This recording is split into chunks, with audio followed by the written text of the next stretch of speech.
A few days later, the peddlers finally took off from Neo-Orcus and began their journey to the Queen's region. Their rucksacks had been emptied out and replaced with Reborn products such as soap, shampoo, and most of all, chocolates and cookies. Their targeted destination would be the capital city of Angora, with a population of about 100,000 humans and demi-humans alike. The cookies would only last for 2 to 3 weeks, which was good since their trip would last about a week at the most. It would have taken only a few days if they were traveling through the old Golden Road, but because there was still a large crack in the middle of the path, they had to go through the long way, trekking mountains, and all that stuff. As experienced travelers, they were already used to these long trips, so the days went by in a flash. In the blink of an eye, they stood on top of a cliff overlooking the capital city Angora, just on the horizon. They saw horse carriages coming in and out of the city, even from a distance, which only showed how bustling the market was over there. It remained as busy as they remembered. The magic tower in the distance still towered over everything, with almost invisible magic particles emanating off of the very structure itself and protecting the city from unwanted weather effects. The castle on the side was as grand as ever, with a moat surrounding the housing for the lord of the city. Beside it was a large academic court, meant for the training of squires and knights from the Order of the Heavenly Knights. Their very presence in the city gave a sense of peace and security to the citizens. Those 3 institutions were vital for a territory to be called a capital city. It enticed people to settle down and be part of their community, with families moving there to have a chance at enrolling at the Order or the Guild of Arcana. The peddlers entered the city and began to unload their products in their designated stalls in the market. They were surrounded by more established businesses with their permanent stores in the best locations in the city, so they were met with a lot of competition. Most customers already knew what they wanted to buy, so they just walked along and ignored the new and unknown chocolate product from the peddlers. It took them a few hours before someone finally took notice of the strange purple and gold wrappers stacked in their stalls. "Oh, Mommy, what's that?" A child wearing leather armor tugged on his mother's skirt. The mother looked back at her son and tried to hurry him forward. But as she looked at the products stacked on the table, she was intrigued by their unique design and enticing wrappers. It looked luxurious compared to the other products in the market, which only used a simple leaf or paper as a wrapper. "Excuse me, what is this?" the mother asked the veteran peddler. "Madame, you have made the right choice in asking. This is none other than the newest exotic product we found as we traveled the whole region. It is called chocolate, which is famed to be even sweeter than sugar itself. We will give you a little sampler to taste for free. Do you want to try it out, madam?" The son looked up at his mother, performing his best pity eyes. "Please, Mom. I want it to be my good luck charm for when I pass the test to become a trainee for the Order. Please, Mom." The peddler took out 2 pieces of chocolates and 2 pieces of cookies and gave it out to them. Even though it was no longer freshly baked, the rich and warm scent coming off of the chocolates was enough to make the mother and son take a bite out of each. And as soon the chocolate melted in their mouths, they were sold. Even the mother couldn't believe how much she liked cookies. It was even better than the bread being sold by the largest bakery in the city. The mother bought a lot of chocolates for her son and cookies for herself. The best part about it was that the wrapping and presentation of the products were so good that it would be a good gift idea for anyone. There were a couple more people who bought chocolate throughout the day, but as expected, not a lot of people bought their products on the first day. However, those who bought one yesterday ended up buying more the next day, which slowly built up their customer base each day. It was slow at first, but as the days rolled on, more and more people found out about its unique sweet flavor that couldn't be found anywhere else. Coincidentally, the boy who had bought chocolates on the first day ended up getting accepted into the Order of the Heavenly Knights as a trainee. His mother eventually ended up buying lots of chocolate for her son as a congratulatory gift, which caught the attention of the other parents in her circle of friends. One such parent approached the mother of the boy and congratulated them for this achievement. "Hey, my compliments to your son for passing the physical exam. Any tips or secrets I should know about for my son to pass his exam? I'm sure your son will pass it too. They both trained at the same time, right?" the mother assured them. But the curious parent was unconvinced. There was something that changed with that boy when he went to take his entrance exam. Any advice will help, the parent pleaded. Maybe there's one thing that can help your kid. What is it? There's this thing that my son bought during the day of his exam. When he ate it, he seemed to be a lot more active, a lot more energetic than usual. Oh, what is it? Maybe I'll buy one for my son, too. There was something strange going on with the current selection of trainees from the Order of the Heavenly Knights. Usually, these kids would be exhausted beyond belief at the end of their training sessions, with some ending up being carried back to their dorms from the intense muscle spasms they incurred throughout the day. However, some of the instructors realized that these days, the new trainees had been quite energetic, even after making them run laps around the grounds 2 times the normal amount. They even looked more excited as the 8th candle had been extinguished, signaling their time for rest. Usually, the instructors wouldn't care about the dealings of the children after training, but they realized that those who had been showing strange behaviors were the ones who were performing quite well in the physical tests. For example, some of the students who were stuck at the 1-star physical arts core were showing signs of having a breakthrough, even though they showed no talent for this a couple of days ago. This coincided perfectly when the students suddenly exhibited this strange behavior at the end of the day. Finally, the instructors had enough. They decided to follow the children and see what they were up to. Okay, trainees, wipe off your sweats and go straight to your dorms. We'll have our monthly exam tomorrow to gauge your current levels, a burly man said to his students, returning the wooden sword to its scabbard. Yes, sire, the kids replied, saluting to him. And as their instructor left the training grounds, the kids huddled up to each other with excitement bubbling up to their faces. Guys, we have to hurry. We can't be late or else it'll be sold out when we get there, one kid said. I'm going to need to stock up more for tomorrow. I need it or else I think I'll fail. Just remember, don't tell anyone or else we'll have more competition. The rest of the trainees nodded their heads. Then they put their hands together and cheered silently. 1, 2, 3 chocolates. Chocolates, they whispered to themselves. As it turned out, the reason why these kids had been acting weird was because of none other than chocolate itself. After a rumor spread that one of the trainees got accepted after eating chocolates, eventually every trainee wanted to eat one for themselves too. The results were evident, as they felt themselves with more energy to spend after eating a whole bar of chocolate for a single day. So, at the end of their training sessions, the trainees rushed out to the market to seek out the peddlers selling chocolate and cookies. However, as the days passed, more and more people found the amazing taste of chocolate and cookies and began buying them en masse. It was unfortunate for the kids, as their training only ended by sunset, so by the time they visited the market, the chocolate stocks were almost emptied out. And as they reached the peddler's stalls, they were delighted to see that there were still some stacks of chocolate on display. Excuse me, sir. We would like to buy a chocolate bar for each of us, the trainees shouted. The veteran peddler recognized the kids and immediately packed a stack for them. Will you be buying 8 chocolate bars this time? The peddler asked. The trainees shook their heads. Only 7, mister. There's only 7 of us. Then who is he? The veteran peddler then pointed to the large burly man behind the kids. So, this is what you've been buying. That strict voice made the trainees jump in fear. They turned around and were horrified to see their instructor looking down at them with his arms crossed on his chest. He was mad. That was the look he gave them whenever he would make them do 10 more laps. They eventually had to tell him everything and explain why they sneaked out of their dorms to visit the market. Chocolates, huh? The instructor felt intrigued after hearing about the effects of chocolate on the trainees.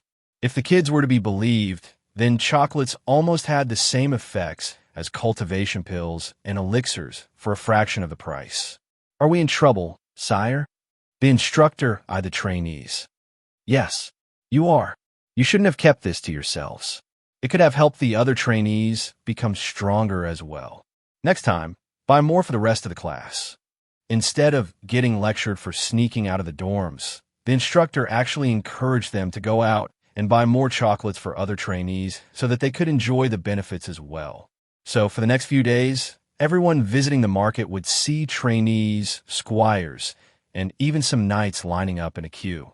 It was a curious sight, with other people finally taking notice of the chocolate bars and cookies that the traveling peddlers sold on the market.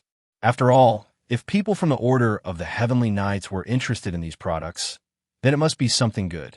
And sure enough, once they tasted the sweetness of the Reborn chocolate products, they were hooked just like the trainees. It took a couple of days, but the sales finally picked up for the chocolate merchants, with most of their stock getting emptied out by midday. Of course, this kind of sensation was quickly spread throughout Angora City. It even reached the lord of the city's ears, who had his attendants secretly buy chocolate for him and his family to try out. Because of this, the newspaper companies finally took notice. They sent out a rookie journalist to find out more about these chocolate and cookie products that everybody had been raving about. But they didn't send out a veteran. They didn't think it could become front-page news. At most, it would be a good anecdote in their newspaper. But in truth, who knew what would happen if they dug a little deeper and found out more about the Reborn Company? The rookie journalist's first mission was to interview the peddlers who introduced the exotic chocolate products to the city. He left his house early and went to the market. The funny thing was that he didn't even have to know where the peddlers were located. All he had to do was follow the large queue in the street, and they would lead him to the chocolate merchants located in a very obscure part of the market. Usually, this place wasn't visited much by customers. But as the chocolate products got more popular, this part of the market ended up becoming more crowded than the main street. "Excuse me, sir. My name is Jimmy from Queen's News. Do you have a bit of time for an interview?" the rookie journalist asked as he approached the peddlers manning the busy stalls. "Sure.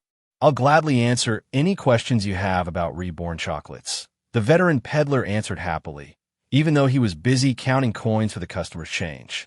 Jimmy looked over at his notes and began with the very first question he prepared. "Where did you get these chocolates from?"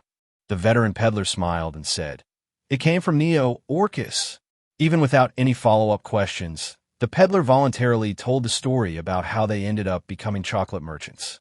They told Jimmy that they used to be traveling peddlers who wanted to visit the rundown Orcus town, but found it to be completely different from what they expected. Of course, the fact that the Reborn Company was the one who made it all happen was a topic that the peddler went into quite deeply. He told Jimmy about the plumbing system, the concrete roads, and even the automobile trucks that ran on nothing but oil. As Jimmy kept listening, his eyes started to narrow. He had just graduated from school, and this story would be the first one he covered in his career. He was quite disappointed that he wasn't allowed to cover big stories like the pact between the Ocean King and the Draconic Queen, but he thought it would be good to start somewhere small. At least, that's what he thought. That's what his bosses thought as well. But according to these peddlers, it seemed that the story about chocolates went further beyond what anyone could even think of. A new company in the Queen's region with more advanced technology than even the best cities? It sounded like a lie that a drunkard would tell in a bar. It was unbelievable for others to hear about this, especially more so for Jimmy, who came from a journalistic background. It was his job to know everything about the current events of the Queen's region, but he heard neither a peep nor a squeal about something as big as the peddlers were portraying the Reborn Company to be. Of course, the authenticity of their words was yet to be verified. Any other senior journalist would have disregarded their stories as nothing more than hyperbole, a lie to sensationalize their chocolate products to make them look more interesting to customers. Many reporters wouldn't want to publish this kind of story because newspaper readers would deem their story as a lie, therefore damaging their reputation as journalists. However, Jimmy had a feeling in his gut, an intuition, so to speak, that there was at least a kernel of truth in the chocolate merchant's stories. If he were to take the risk and see the truth for himself, then it could end up jump-starting his career as a journalist. This could either go one of two ways. Either this story would have him retiring from writing even before he began, or have him become a sought-after journalist covering the most interesting story in the last 100 years. If he were to believe the chocolate merchants, then the Reborn Company wasn't just a breakthrough business that discovered a new tasty snack. It was the growl of a newly matured tiger about to show its fangs to the whole world. Jimmy realized that chocolates may just be the preview of what's to come. He even had the feeling that the Reborn Company could someday enter the Golden 500, a ranking compiled by journalists and newspapers about the biggest companies and conglomerates from the entire world. The Golden 500 was a ranking that considered different criteria, such as monetary value, territorial cover, individual talent, and even army strength. Jimmy thought that the Reborn company still wasn't established enough to have a lot of territory under their banner. After all, they were still unknown in the Queen's region with not a lot of reach. And without seeing the Reborn company himself, Jimmy didn't know if they had any physically gifted fighters in their midst. With how advanced their technology was, it might be possible that they only focused on research and development of their products, leaving no effort to develop their magic. But from what he saw with their chocolate products, the Reborn company had a very good chance of accruing a lot of monetary value if they kept selling their chocolate products. And if the merchants were to be believed, then they had other products that could be sold for a high price as well. There was a lot of potential with the Reborn company. If you were to estimate the Reborn company's value today through the potential of chocolates, then they could potentially enter the Golden 500, maybe at the 495th spot. This kind of news would quickly spread like wildfire. After all, it wasn't every day that an unknown company would suddenly burst through the rankings without any warning. Jimmy decided there and then he was going to visit Neo Orcus and see the Reborn company for himself. He asked the chocolate merchants for directions, and fortunately for him, it turned out that they were just about to return to Neo Orcus to stock up on some more chocolate products. You should join us in our caravan back to Neo Orcus. There are also a few other peddlers that want to become chocolate merchants as well, so you could join them too. Back in Neo Orcus, Michael and Fudge watched on with a curious attitude as Agnes and Jocko faced off against each other in a one-on-one sparring match. After the Rebornians taught Yuna's demi-human escorts about baseball, they reciprocated the favor by teaching them some much-needed lessons about physical arts. Agnes was the famous battle maid of the Montgomery family, with lots of life-or-death experiences under her belt. So, she had a lot to teach the newly evolved Dragonborns, who despite their potential, were still wet behind the ears. "How strong is your attendant, really?" Michael asked Yuna, who was sitting beside him petting a sleepy Fudge. She's a renowned 7-star physical arts user personally taught by Kruger, a heavenly knight from the Order, master of the Way of the Axe, who, by the way, is also an orc. Michael looked at Agnes and saw how orderly the mana inside her body was. They flowed with synchronicity in her veins as she moved, enhancing her physical strength with no wasted energy or strength. Meanwhile, Jocko had mastery over ridiculous amounts of mana, but barely no control over them. That was the difference in experience between both of them. "I will begin," Agnes warned Jocko as she raised her double-edged battle axe in the air. "Please go easy on me," Jocko said jokingly as he adopted a low stance. But he kept his right hand on the hilt of his sword, ready for any sudden movements. Agnes took a step forward and swung her axe. In a split second, Agnes' body blurred and disappeared from her original spot, reappearing just in front of Jocko with her battle axe ready to swing down towards his body. Jocko was caught off guard for a moment before he drew out his sword, letting its blade meet with the axe in the air. The two weapons clashed, with sparks flying off at the moment of impact. If it weren't for his skill, 1,000 bolts, which allowed him to have reaction times as fast as lightning, then he wouldn't have been able to defend himself against Agnes.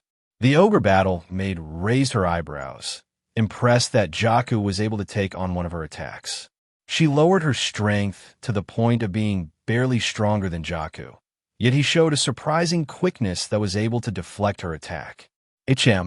I'll take it up a notch," she warned the Dragonborn. Michael saw the tiniest bit of fire mana erupt from her body, which directly translated to a great boost in every physical aspect of her body. She retracted her axe and swung it wide, intending to separate Jocko's lower half from his upper half. Jocko tried to parry the axe, but found it to be too heavy to slow down. Her sword continued to swing unimpeded towards his waist, forcing him to take a step back. But with a single step, Agnes caught up to him and continued to batter him with heavy swings that broke any sort of posture or stance that he had been preparing. Unable to defend, much less attack, Jocko was forced to run away. Well, at least tried to. Meanwhile, Michael leaned towards the fight as he observed the mana flow in Agnes' body. "Chat JK3, are Are you seeing this? Analyzing magic flow, adding newfound knowledge to the memory bank. He found a lot of differences between physical art spells and the mystical art spells that he had been so familiar with. The most glaring difference would be their mana cores. For example, his mana core and the mana cores of someone like Cerberus Augendor were positioned near the abdomen. This was what mages called the Dantean. And because it was a source of mana for casting mystical arts, the mana cores were freely floating in their own spaces, completely avoiding any other organ of the body.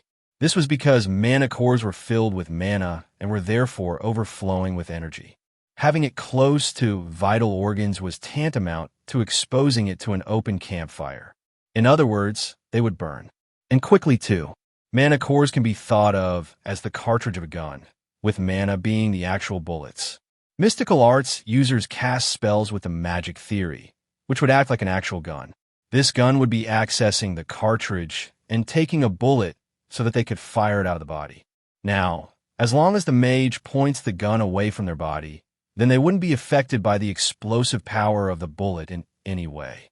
But for physical arts users, that was exactly the opposite of what they were doing. They were essentially pointing the gun toward their body and firing the bullet at themselves. But somehow, physical arts users were able to wire themselves in such a way that they would get empowered by that bullet instead of getting destroyed by it.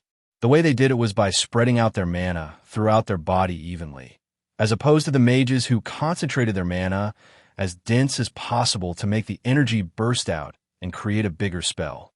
By spreading out the mana, their body would be able to endure its volatile energy and transform it into overwhelming physical power. And because of this, Agnes' internal body changed drastically over time. Her veins were connected to her very mana cores, allowing mana to be distributed evenly in the same way that blood spread throughout her body. It was truly a different experience seeing something firsthand from a veteran. Assimilating flow of physical arts mana completed. Michael felt the mana cores inside his body rumble, with elemental mana particles reaching out into his very body and trying to connect to his veins the same way that Agnes assimilated her mana cores to hers. As he did, he slowly felt the pure volatile energy of the elemental mana cores through his entire body.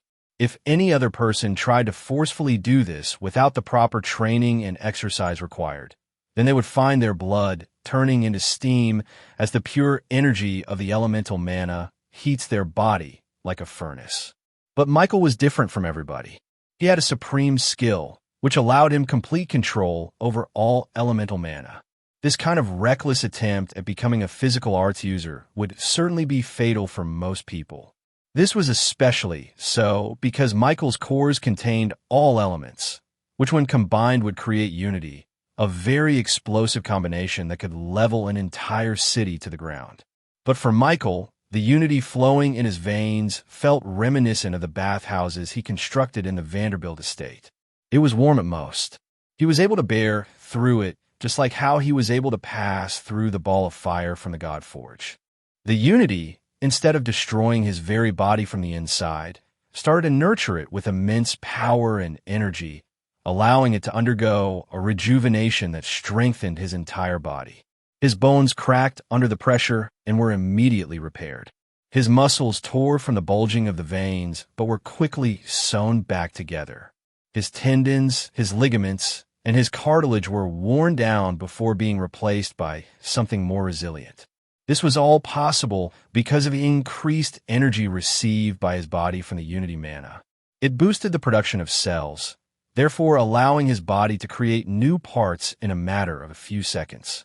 Veins slithered through his muscles, bones, and organs before finally reaching the elemental cores.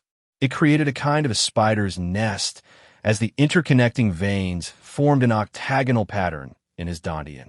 With his body physically connected to his mana cores, the flow of unity throughout his body could finally be controlled at a slower pace. The volatile unity mana stopped its rampage, returning to his mana cores obediently. Now, they would only flow through his veins and supply his body with power only when needed. Michael opened his eyes and looked at his body. He opened his palms and felt himself a lot more connected with it physically and mentally. "Master, are you okay? You've been having a strange expression for a while now." Fudge noticed Michael's silence, as well as the cold sweat forming on his forehead. Michael smiled and patted Fudge. "I'm fine, Fudge." Yuna looked at Michael with a strange expression. There was something different about him. She just couldn't explain it. "What happened?" she asked him. "I broke through." Michael experienced a breakthrough in his physique, allowing his body to become stronger and more resilient, just like a well-trained warrior. In truth, Michael had been neglecting his physical well-being for these past few years. After all, with his absolute unity defense and his magic, he didn't have to lift a single finger to protect himself or exert any effort. But just through observing how a real physical arts master used mana in their body, Michael was able to assimilate their technique and turn it into his own. Michael looked at his cores and found it to have increased in size substantially. It seemed that the combination of the Unity mana allowed Michael to finally become a 5-star mage. As Michael experienced the highs of transcending a stage in his cultivation, the two sparring partners were none the wiser. Jakku was using all of his instincts just to survive the onslaught from Agnes' heavy-handed attacks. Meanwhile, Agnes kept her eyes on Jakku's movements, surprised that each time he exceeded her expectations of his performance. At the start of the fight, she used nothing but her physical strength to wear him down, bringing down her axe towards him with just enough force to make his arms tremble from the weight of her swing. She even adjusted her speed to just barely be above that of what he could see and react to. Yet as the fight continued, she realized that Jakku had been contesting against her axe, with each clash becoming more and more equal in heaviness. His weaknesses, such as his blind spots and his foot positioning, were slowly getting fixed in the middle of the fight. It would only take one mistake for him to learn his lesson the next time, changing his positioning to cover any weakness. But that wasn't all. The most impressive thing she saw about him was his mana flow. She could feel the mana emanating from his body and leaking out into his sword, giving it a sharpness that wasn't there previously. Somehow, he was naturally learning the correct mana flow through mere intuition and practice alone. She could practically see his body getting filled with mana from his cores, slowly transforming his body into one suited for physical arts. At this point, she wouldn't be surprised if it would only take him a month to fully connect his veins to his mana cores. Sometimes, the heavens were truly unfair. It took Agnes a full year of pure training and physical torment before she could achieve a vein connection. And if it wasn't for her master, she reckoned it would have taken her a lot longer. For now, Jakku was still only using a very crude version of mana flow. He was just pouring mana into his body without any thought behind it, making it a lot less efficient with a lot less power. But with a little bit more help, she could see Jakku becoming a totally different beast that even she would have to be careful of. A slightly transparent fire erupted around Agnes' body as she used one of her skills. She changed her stance to a one-handed axe and swung it toward Jakku. He seemed to have expected this and redirected its course by letting it slide across his sword backward. Jakku thought this would be his chance to finally create a counterattack. As soon as the axe missed his chest, he turned around and used the momentum to stab his sword towards Agnes' weak spot just below her hand carrying her axe. But he was surprised to see Agnes already close up in front of him, with her other hand balled up into a fist, ready to strike his stomach in point-blank range. "It's over," Agnes said as she punched with the power of fire, sending Jakku flying through the air and colliding with a tree. After assessing Jakku's talents, Agnes fought against the other Dragonborn siblings one by one.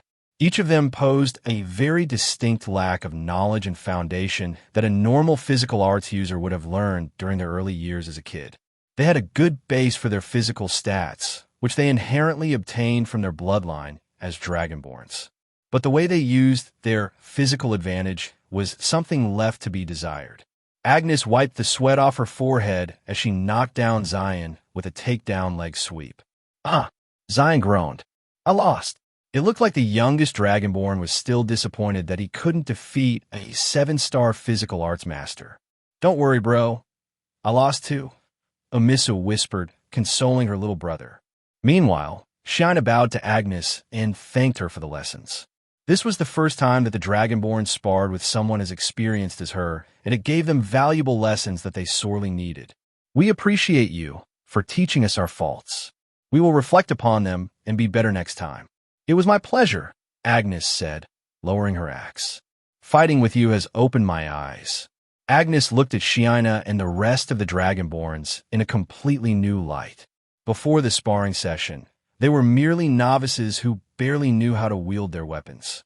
But after just a few minutes of fighting with her, they were able to improve leaps and bounds just by themselves, even without her teaching them anything. They learned it on their own. Their talents were quite frightening. If her master saw these Dragonborns, he would immediately want to take them under his wings. All of them had a certain quality that transcended even those of normal genius levels. Jakku had terrifying speed and reaction times, which Agnes felt could even surpass her own. He would even give the young Mrs. Yuna a run for her money. Agnes had the most trouble dealing with Shiina. Her all-encompassing vision of the battlefield with a natural weakness to her slow and heavy fighting style with the axe. Whenever she would charge towards Shiina, the Dragonborn would shoot arrows towards her line of movement, stopping her in her tracks. By the time she deflected the arrows, Shiina would have already repositioned herself in a different location. As for Misu, Agnes thought she was the weakest out of the bunch at first. Even though she used a spear, her speed and movements were far too slow to take advantage of the light and sharp nature of the spear. But as the fight went on, Agnes was surprised to see Amisu gaining both speed and power with each thrust. Instead of losing energy as the fight went on, she actually gained more power.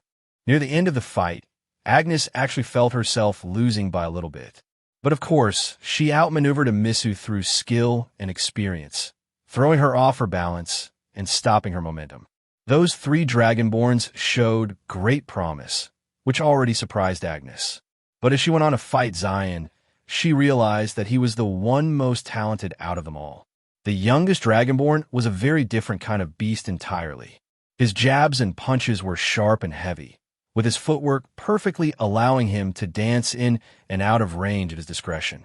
His only weakness was his tendency to be reckless and impulsive, which he couldn't get rid of during the entire fight. "What realm are you guys in right now?"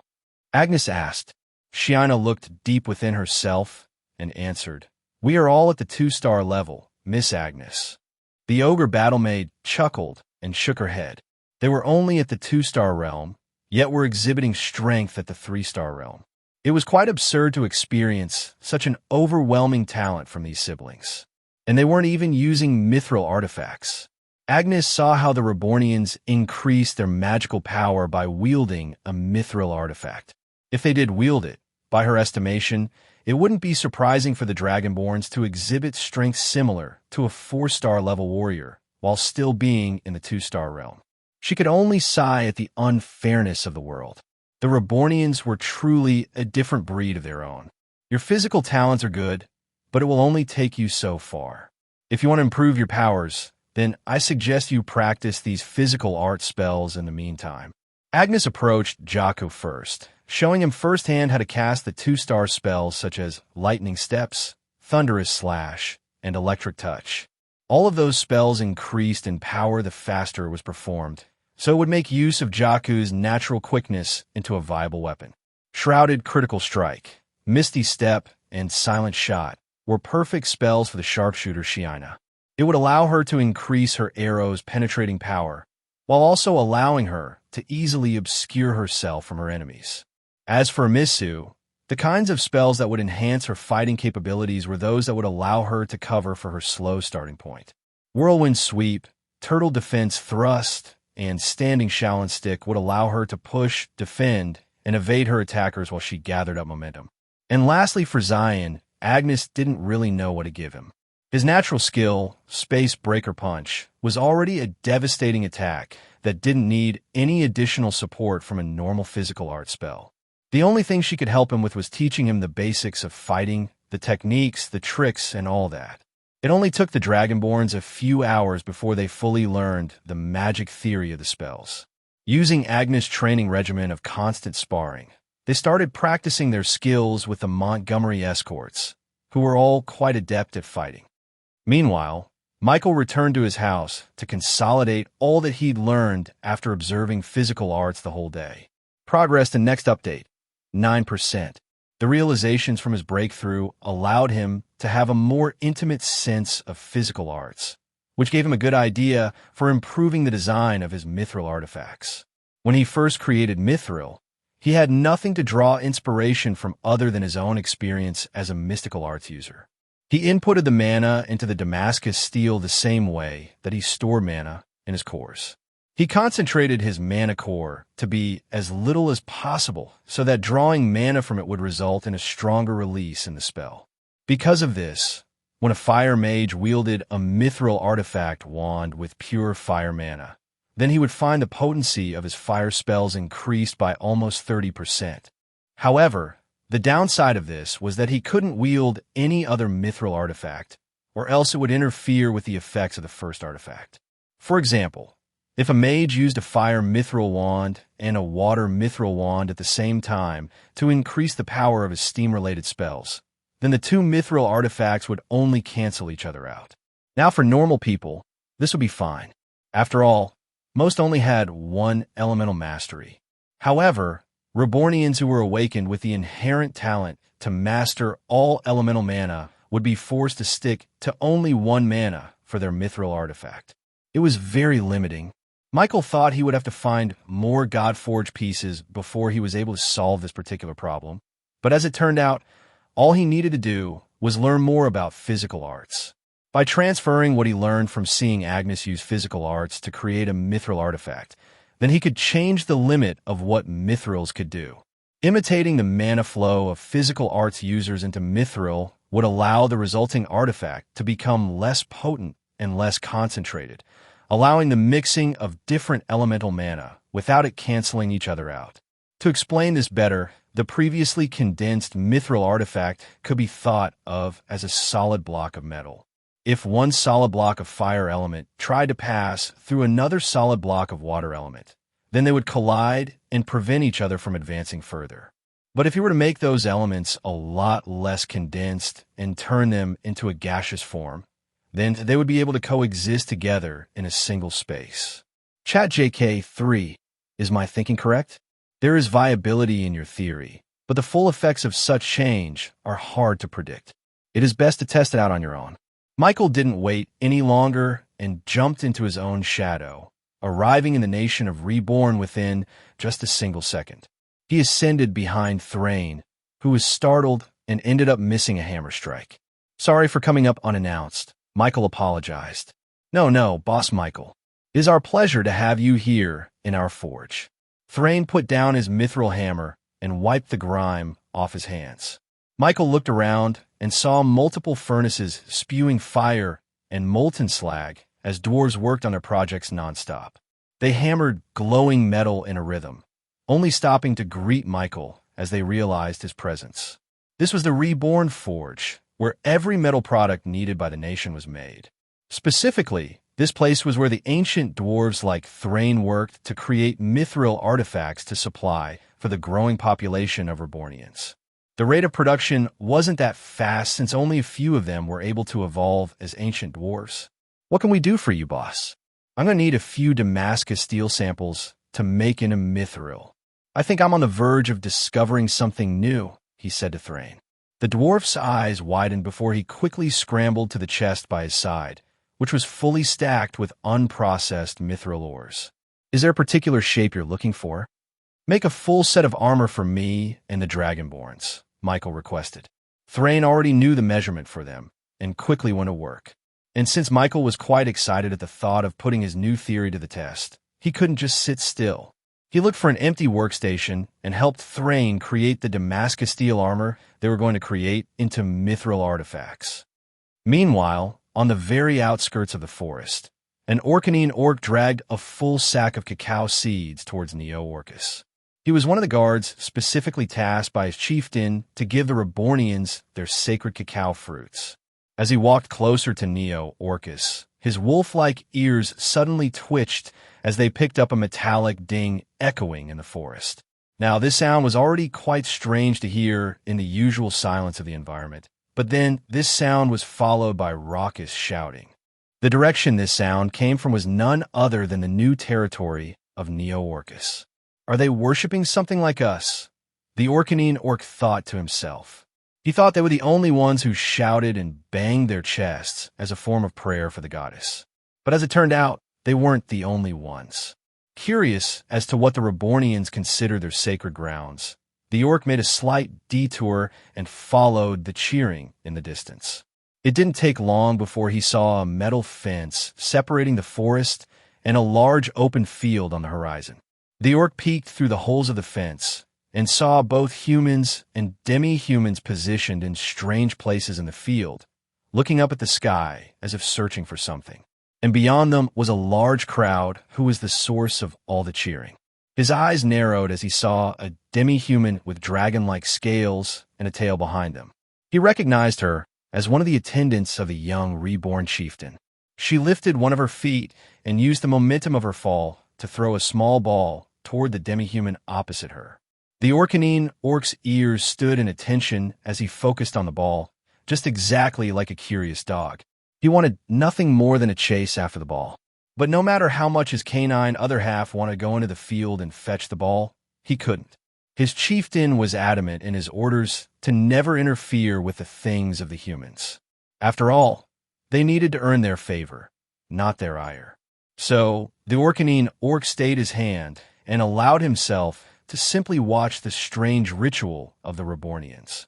The Dragonborn once again threw the ball towards the one opposite her. And just like before, the demi-human swing missed by just a hair's width, landing on the mitt cleanly. Arg! The Orcanine groaned. He felt like he could have done better if he was in the position of the catfolk holding the bat. But of course, he had to let go of his urges and simply watch as it unfolded. Through observation, the orc rightly assumed that this was some kind of competition between the two teams. And it seemed that whoever hit the ball with their bat would end up winning the rivalry between the two.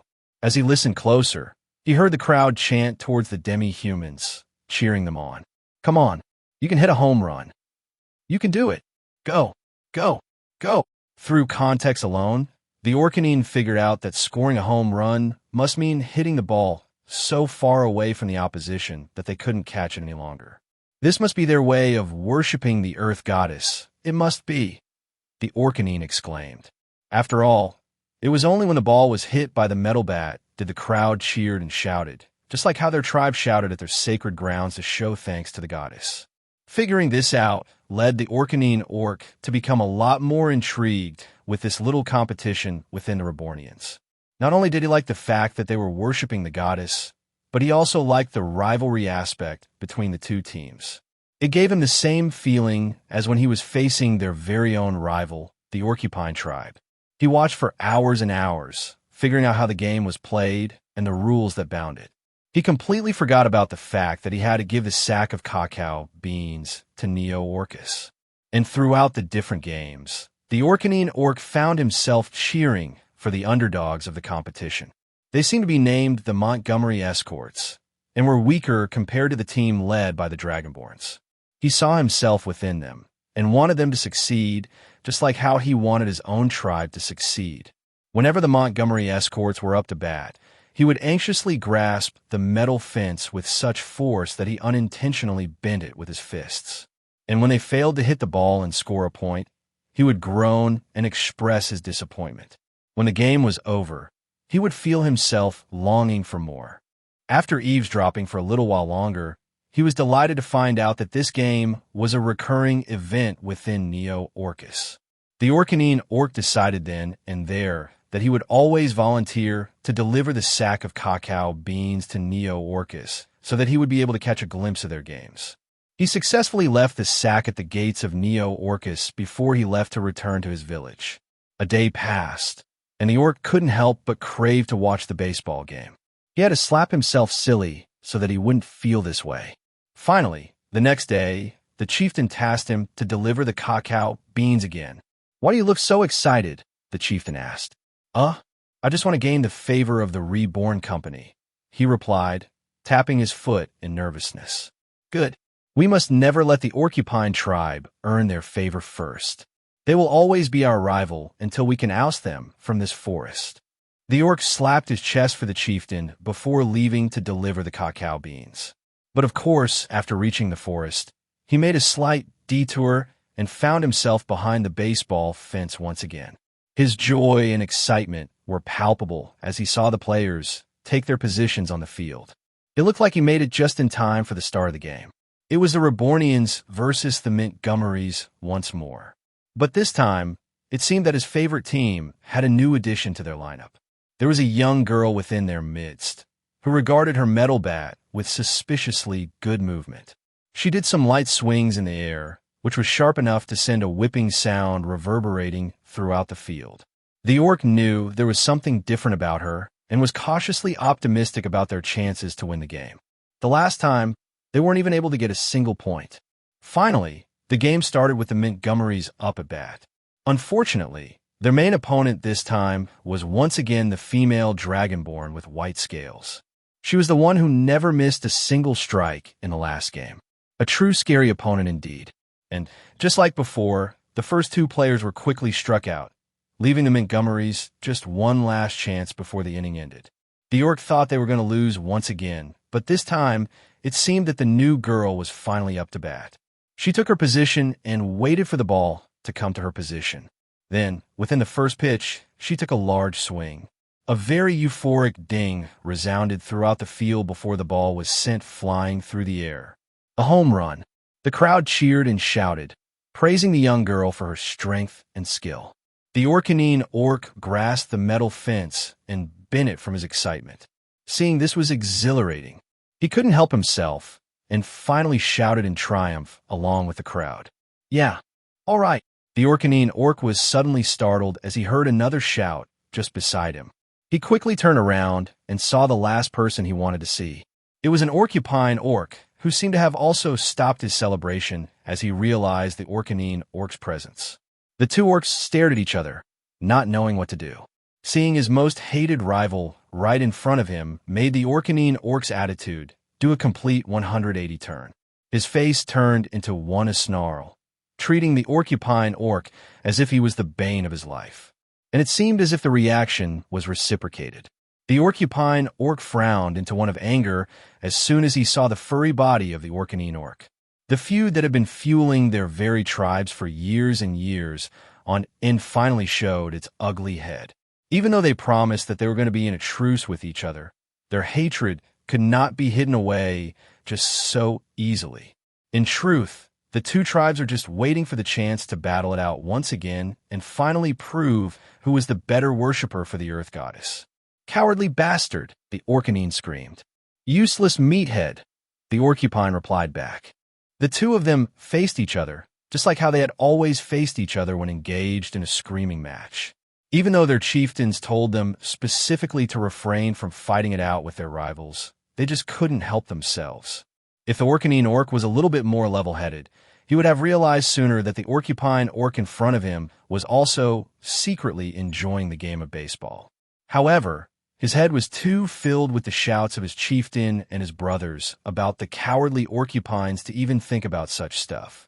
In truth, the Orcupine orc had also chanced upon the Rebornians playing baseball and ended up loving the game, just like the others. He, too, rooted for the Montgomerys and was delighted upon seeing the young girl finally hit a home run. He wanted to shout and cheer, but his celebrations were cut short by the appearance of the Orcanine orc. Both of them were quite vulnerable, feeling a little bit embarrassed and ashamed that they were caught watching the game. So, when they saw that their rival witnessed them in such a candid way, they thought that they were going to get made fun of. It ended up making them a lot more defensive, which only exacerbated their hatred for each other. Get out of here, the Orcanine howled. No, you leave, the Orcupine shrieked. In such a standoff between the two tribes, it was normal for them to immediately start their ritual performance. This was the only way they were going to decide which one was the superior orc. The Orcanine orc bent his knees low and braced his body, making his muscles and his fats tense up. He was preparing to slap his body to create a rhythmic beat that would surely make his rival back off. Similarly, the orcupine orc shivered his body, creating a rattling sound as his quills and spines collided against each other. It was only through his most proud strumming performance would the Orcanine orc realize that he had tried to humiliate the wrong orc. But just as they were about to establish dominance against each other, they heard raucous cheering and shouting in the field. Both of them stopped what they were doing and looked at the state of the game. Unfortunately, it seemed that their slight victory just a few minutes ago was quickly taken back by the Dragonborns. They had scored a home run against the Montgomerys too. The orcs were disheartened upon seeing this, with their bodies visibly getting depressed. They sneaked glances at each other and realized that none of them were moving. This would have been the perfect timing for either of them to carry out their ritual performance and defeat the other orc. But they didn't. This meant only one thing. None of them wanted to destroy the secrecy of this place. If they banged their chests or strummed their quills, then the sound would travel far out into the forest, letting everyone know about this little spot in the field. And they didn't want that to happen. They still wanted to watch baseball in peace, without anyone interfering in their leisurely pastime. The Orcanine orc slowly stood up, unflexing his muscles and undeniably showing that he was standing down. And similarly, the Orcupine orc's quills lowered down and blended into his fur. The two shared one last glare before they turned around and returned to their respective spot in the metal fence. And for the rest of the game, the two orcs silently enjoyed the show, while actively ignoring the fact that their most hated rival tribe was standing just a few trees away from them. If this little bit of tolerance was what it took to enjoy baseball in peace, then the two orcs were very willing to pay it. After the game, the two went their separate ways. The Orcanine orc finished his delivery of the cacao beans to Neo Orcus before returning to his village and reporting to his chieftain. All went well, I hope. The orc just meekly nodded his head. He didn't want to speak. Good. I can feel it. We are getting ahead of those cowards. It will only be a matter of time until the Reborn company is on our side.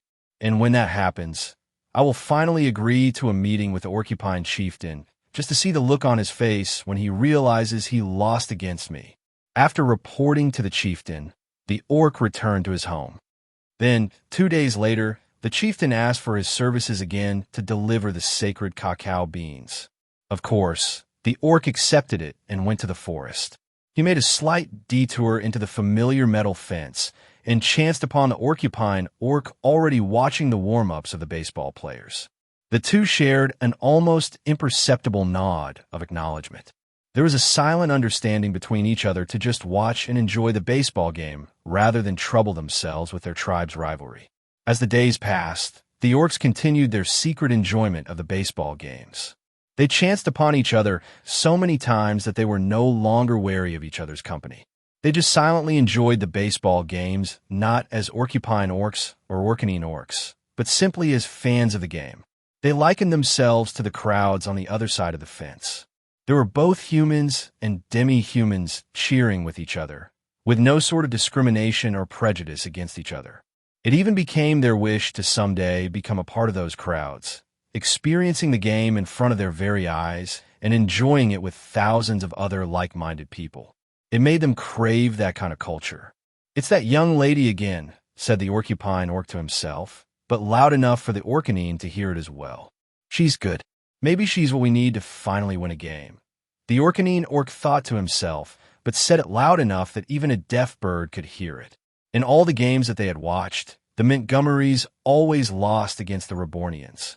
Only a young lady called Una was the one who could stand a chance against them. But even then, she could not fully carry her team to victory. Those Dragonborns were far too oppressive, especially the sharpshooter lady called Shiina. She was their pitcher, and she would always pitch a complete strikeout without even letting her opponent touch the ball. Not only that, but her dark blue color brother was a very annoying opponent to deal with as well. His quickness would always allow him to steal the bases before their opponent could even react. Case in point, once the game started, the two Dragonborns once again dominated the game. They led the game up by 5 points by the third inning. They shouldn't let Jacques score bases so easily, the Orcanine analyzed. I agree. They should also have the players move up the field so that they could catch more stray balls, the Orcupine answered. In these past few games, the two orcs learned more and more about the game and were knowledgeable enough to point out the mistakes of the Montgomery players. It became quite frustrating for them, as they felt that if they were in their position, they could have done things better. Perhaps they could have also won against the Dragonborns at this point. Tisk. They both expressed their distress upon seeing their favorite team get absolutely decimated by the Dragonborns. Those siblings were far too strong. However, they still held out hope. Thankfully, the young lady Yuna still showed off her accurate hits as she sent balls out to the field, with the Rebornians unable to catch them before they landed on the ground. Yeah, go Yuna! Both orcs wanted to celebrate and shout to the top of their lungs, but were afraid that the Rebornians would catch them peeking around the fences. After all, one of the balls landed very close to their location, with one of the demi-humans looking in their general direction for a few seconds before deeming it as nothing more than a little rodent.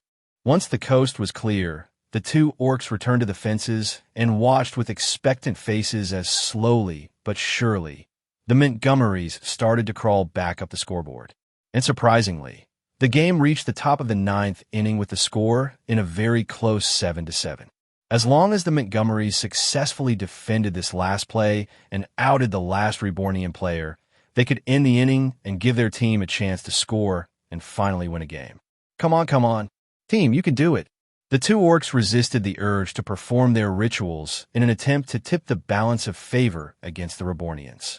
The one up at bat right now was the unpredictable Zion, who showed moments of brilliance and unprecedented batting power, but was largely inconsistent, leading to some missed opportunities.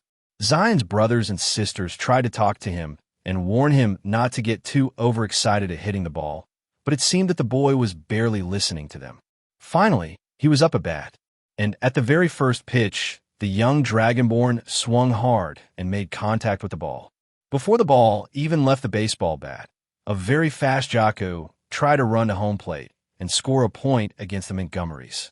But unfortunately for them, the ball ended up fouling out. Please defend against Jakku. He's going to score. Don't let him have a lead. And miraculously, it seemed that their prayers were heard. The players all moved up the field and prepared themselves to catch the flying ball the next time it came in their direction. A very excited Zion quickly repositioned and asked for the pitcher to give him a fastball. The pitcher delivered on the request and sent a curveball, which Zion happily hit with his bat. The ball flew up in the air before quickly descending into the ground.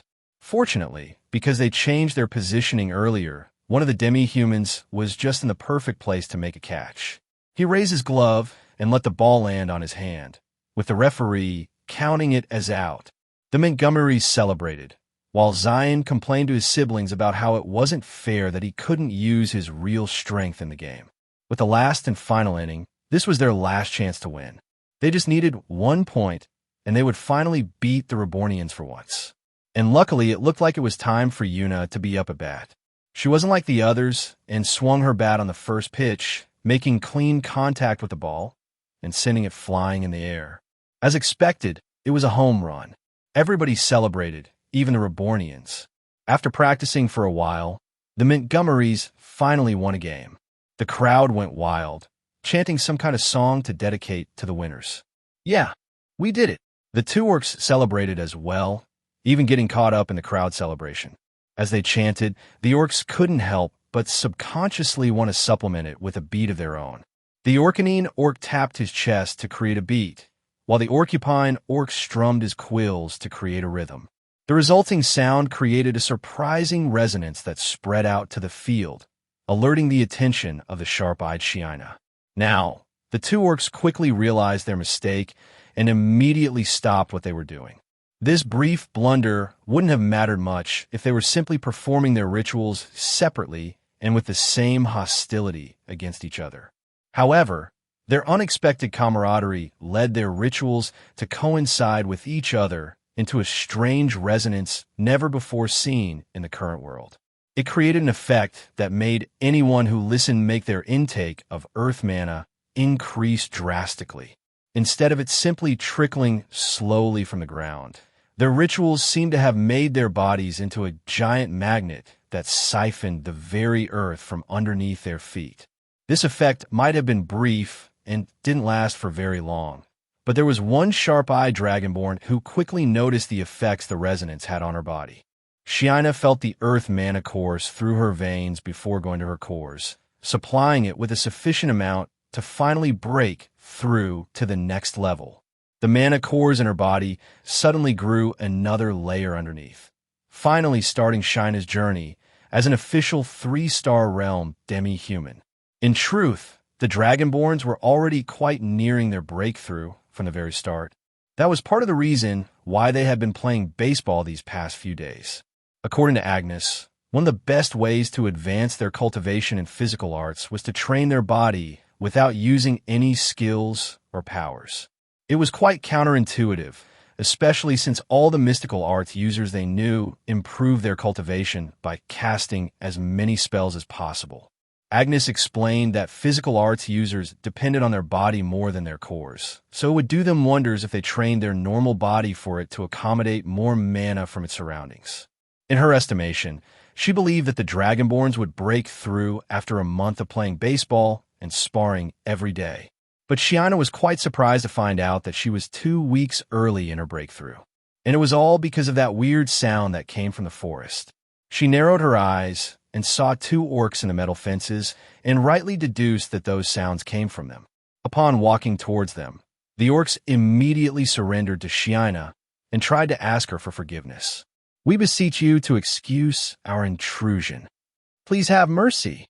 But contrary to what they thought, Shiina wasn't angry at them at all. In fact, she was quite excited at the thought of what she might have discovered. Her boss would surely like to hear how the orcs were able to increase her cultivation tremendously. While all of that was happening in Neo-Orcs, Michael was very busy in the forge, smacking molten metal and molding them into a more desirable shape. He had been experimenting with the mithril artifacts, changing the properties of the mana to imitate the way his new mana flow operated. It was hard at first. After all, the Damascus steel was hardwired to store mana in only one place at its very core. It wasn't like his own body, which could grow veins and new flesh to accommodate a different mana flow. In order to change it, he had to manipulate the very chemical composition of the material itself, which was quite a hard task to accomplish without the proper tools and equipment. Thankfully enough, Michael had just broken through to the 5-star realm and finally had access to the 5-star spells hidden inside ChatJK3's memory banks. The spell, Metal Transmutation, allowed Michael to temporarily turn the solid mithril or into a very malleable and very liquid-like material that was so much easier to work with. A combination of dark, poison, heat, and light energy flowed out of his very cores and started to break down the very molecular bond within the mithril. With his complete control over all mana, he was able to create almost microscopical tubes within the material, which acted sort of as veins of a body. Although it was possible, it took Michael quite a while before he was able to successfully manipulate a fist-sized mithril or into its newest version. Michael wiped the sweat off his forehead and raised the finished product in the air. "Boss, that looks magnificent." Thrain and the rest of the ancient dwarves marveled at the new mithril artifact upon Michael's palms. The complexity of the piece itself was so unattainable for the dwarves that they could only compare it to a futuristic type of invention. "What does it do?" Thrain asked. Michael wanted to find that out for himself and injected it with fire and water mana. Now usually, the combination of such contrasting elemental mana would result in a lesser effect for the wearer. This would have only improved their water and fire spells, leaving other spells unaffected by the stat boost. It was incredibly inefficient, which was why most Rebornians simply chose one element for their mithril artifact, since they could use it in a more varied selection of spells. This new version of the mithril artifact was meant to change that. As the fire and water mana was injected into the mithril, everyone saw glowing blue and red particles enter the different veins of the artifact. They started to infiltrate deeper, spreading more mana into the different areas of the mithril, or as if 2 territories were trying to race on which would conquer more land. And soon enough, The two elements finally met at the core and center of the piece. The dwarves prematurely squinted their eyes, expecting a bright flash from a mithril. They already learned their lesson a year ago about looking straight into the piece right before the fire and water mana collided. If they didn't want to be temporarily blinded for a few seconds, then it would be best to turn their heads away. But surprisingly enough, the mithril artifact didn't produce any bright flashes. Instead, they saw both blue and red glowing particles being mixed together, creating a visual illusion of the color violet. Michael looked at the new mithril artifact in his hands. Then he snapped his fingers and created a fire that was as big as a basketball and bellowed out into a huge flame. That was supposed to be a simple one-star spell called Ember. It was supposed to only create a simple fire on top of his fingers, yet its strength was even enough to melt through leather armor. It was clear from the get-go that the mithril artifact in his hands had a huge effect on his spell power. As soon as he cast his spell, the artifact suddenly started glowing a bright red light, indicating that it was being used to empower a fire element spell. After he stopped his cast, the flame in his hands disappeared and the mithril artifact stopped glowing.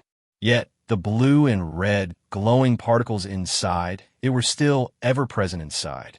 Now, this boosting effect shouldn't have happened at all with a normal mithril artifact. After all, it had both fire and water mana present inside the cores, meaning it could only boost fire and water spells. But this new version of mithril could compartmentalize itself and use only the necessary element being cast. Michael tried this out with a water ball spell and found it to be much bigger than he expected. It was too big, in fact, that it almost extinguished one of the forges beside it. Amazing, boss. The applications of such a discovery are endless. Boss Michael, you have to teach us how to do that, Thrain asked with his excitement bubbling over the top. Unfortunately for them, Michael was only able to change the very structure of mithril through the 5-star metal transmutation spell. Although the ancient dwarves were quite talented and were fast approaching their breakthrough, they were still far away from reaching the 5-star realm. Sorry, but it looks like I'm the only one who can make it for now, Michael explained to them. They were dismayed upon hearing this, but Thrain quickly picked up their morale by giving them a motivating pep talk to work harder in the future. Michael would wait for that eventual day as well. After all, he didn't want to be the only one who could make this new and better version of mithril. It took him far too much time to create a single fist-sized piece. He reckoned that it would take him more time if he were to make them in a full armor for him and the Dragonborn siblings. As he was about to start hammering more mithril artifacts to experiment, he suddenly saw Fudge jumping out of his shadow and landing on his shoulders. Master, Sis Shiina wants to talk to you, Fudge reported. Shiina? I wonder what she wants. Michael bid goodbye to the ancient dwarves and descended into the shadows. He arrived back in Neo Orcus immediately and saw Shiina looking over 2 orcs who were kneeling on the ground. What's going on? Shiina bowed to Michael. It has come to my attention that they have been secretly watching the baseball games in the bushes. Michael looked at the 2 orcs and was surprised that they were from the 2 rival tribes, one Orcanine and one Orcupine.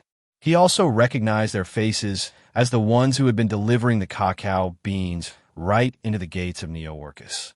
But the weirdest thing he noticed was that the orcs didn't try to shout or fight against each other in any way. And if he was seeing it correctly, it seemed that there wasn't any hostility from both of them at all. Usually, they would have at least sent dirty looks to each other by now. But there was nary a glare nor a scoff exchange between them. Care to explain? He asked them directly. The 2 orcs kneeled to Michael and tried to beg for his forgiveness. Please forgive us, O merciful human. We were just trying to enjoy the baseball game. It's true. We mean no harm against Neo Orcus, and we're simply following our want to witness a game. The 2 orcs spilled the beans about the circumstances that led them to discover the baseball field, as well as how they started to fall in love with the game of baseball. It was quite clear to Michael that the orcs were passionate about the game, just like the Rebornians were when he first introduced the game. If that's so, then there's no problem if you want to watch baseball, he said, picking the 2 up from their kneeling position. Next time, you should just approach the field and we can let you sit in the bleachers or play a game with them. The 2 orcs looked up at Michael with gratitude. They would like nothing more than to finally play a game of baseball with the Rebornians and the Montgomerys. Lord Michael, there's something more. Shiina approached Michael and whispered to him about her experiences with the strange resonance. A fire lit up in Michael's eyes. His curiosity was piqued. If what she said was true, then it was all the more reason for Michael to stop the civil war between the two tribes and unite them into a cohesive group.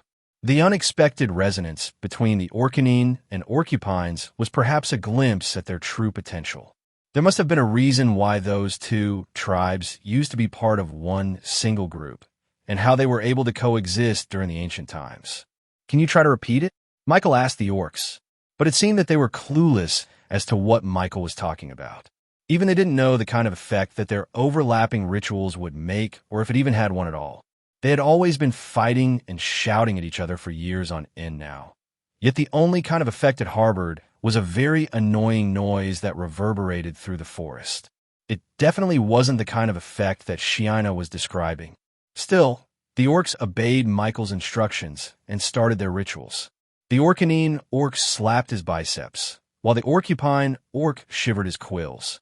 The resulting sound was a very pleasant rhythm that resulted in an unexpected notification from ChatJK3. Your Earth mana cultivation speed has increased by 100%. Michael looked at the notification in his eyes and was expectantly delighted. It made him believe that it was truly better for everyone that the two rival tribes settle their differences and work together under one banner. If they kept on doing their rituals and competitively shouting at each other, it would only result in a very annoying sound that would deprive anyone of sleep in a 1-kilometer radius.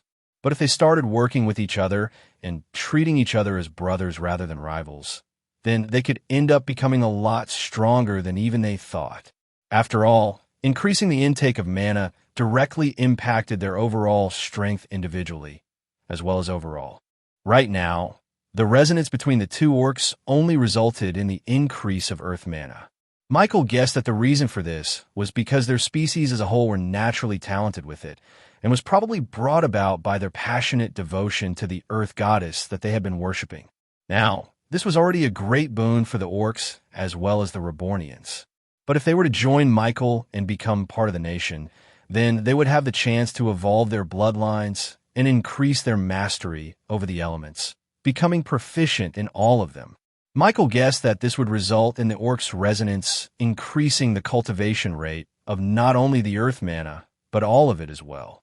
Of course, this was just pure conjecture, a hopeful guess, if you will. But still, it was enough of a motivation for Michael to become a lot more aggressive in his plans to unite the two tribes. Do you guys not see the result of your friendship? Michael asked the orcs. The two of them reacted a bit awkwardly as Michael pointed it out, but they didn't necessarily reject it outright. It was through their mutual interest in baseball that they realized that all the stories and rumors about their rival orcs were nothing more than lies told to them by their parents, friends, and even their chieftain. The Orcanines weren't just foolish meatheads who only knew how to use brute force. They could be quite smart and introspective, evidenced by the Orcanine orc quickly learning the rules of baseball through pure observation only. He even figured out the best plays and strategies to win the game. Conversely, the Orcupines weren't the witless cowards that they were painted to be. It was told that they were orcs who couldn't be trusted because they would abandon their friends to survive, but this Orcupine orc disproved that. When they were caught by Shiina, the Orcupine orc offered himself to become the scapegoat, letting his new friend leave the place undetected. No coward could do that. It was clear from this alone that Orcupines were as brave as the Orcanines. I was wrong about your tribe, the Orcanine admitted. I must admit my mistake as well. I was prejudiced against you, as well as your kind. But it's clear that we have more in common than we think. The Orcupine offered his hand to the Orcanine. The two shook hands, symbolizing the first true truce between the two tribes since the downfall of the Golden Road. Why are your tribes fighting in the first place? Michael asked. Ever since I was born, I was taught to hate the Orcupines. My chieftain is clear in his dislike of the other tribe, and we followed his words without questioning it. That is my upbringing as well. My chieftain told us that Orcanine's way of ritual worship of the sacred grounds was nothing less than sacrilege. He said that it would be better in our hands. Michael looked at the sack of cacao beans beside the Orcanine orc. According to them, this was their sacred fruit born from their sacred grounds. He had accepted this as a fact, but never really questioned why it was so. What's so special about cacao beans to you? That question had been lingering on the back of his mind this whole time. To answer his question, the two orcs each picked up a single cacao bean from their sacks and put against their teeth. As they crushed it with their molars, their faces contorted into one of disgust as the bitterness of the seed spread throughout their mouth. But even as their brows furrowed, their lips pursed, and their eyes squinted, the orcs forcefully swallowed the cacao beans and consumed them in one go. Michael was a bit surprised to see their reaction to eating cacao beans. For something they treated with so much respect and adoration, he would have thought that the orcs developed a taste for its bitterness throughout the years they had been consuming it.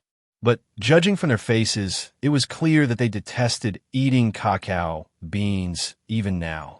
This begged the question as to why they were bearing with its bitter taste and even performing rituals to thank the goddess for giving them this gift.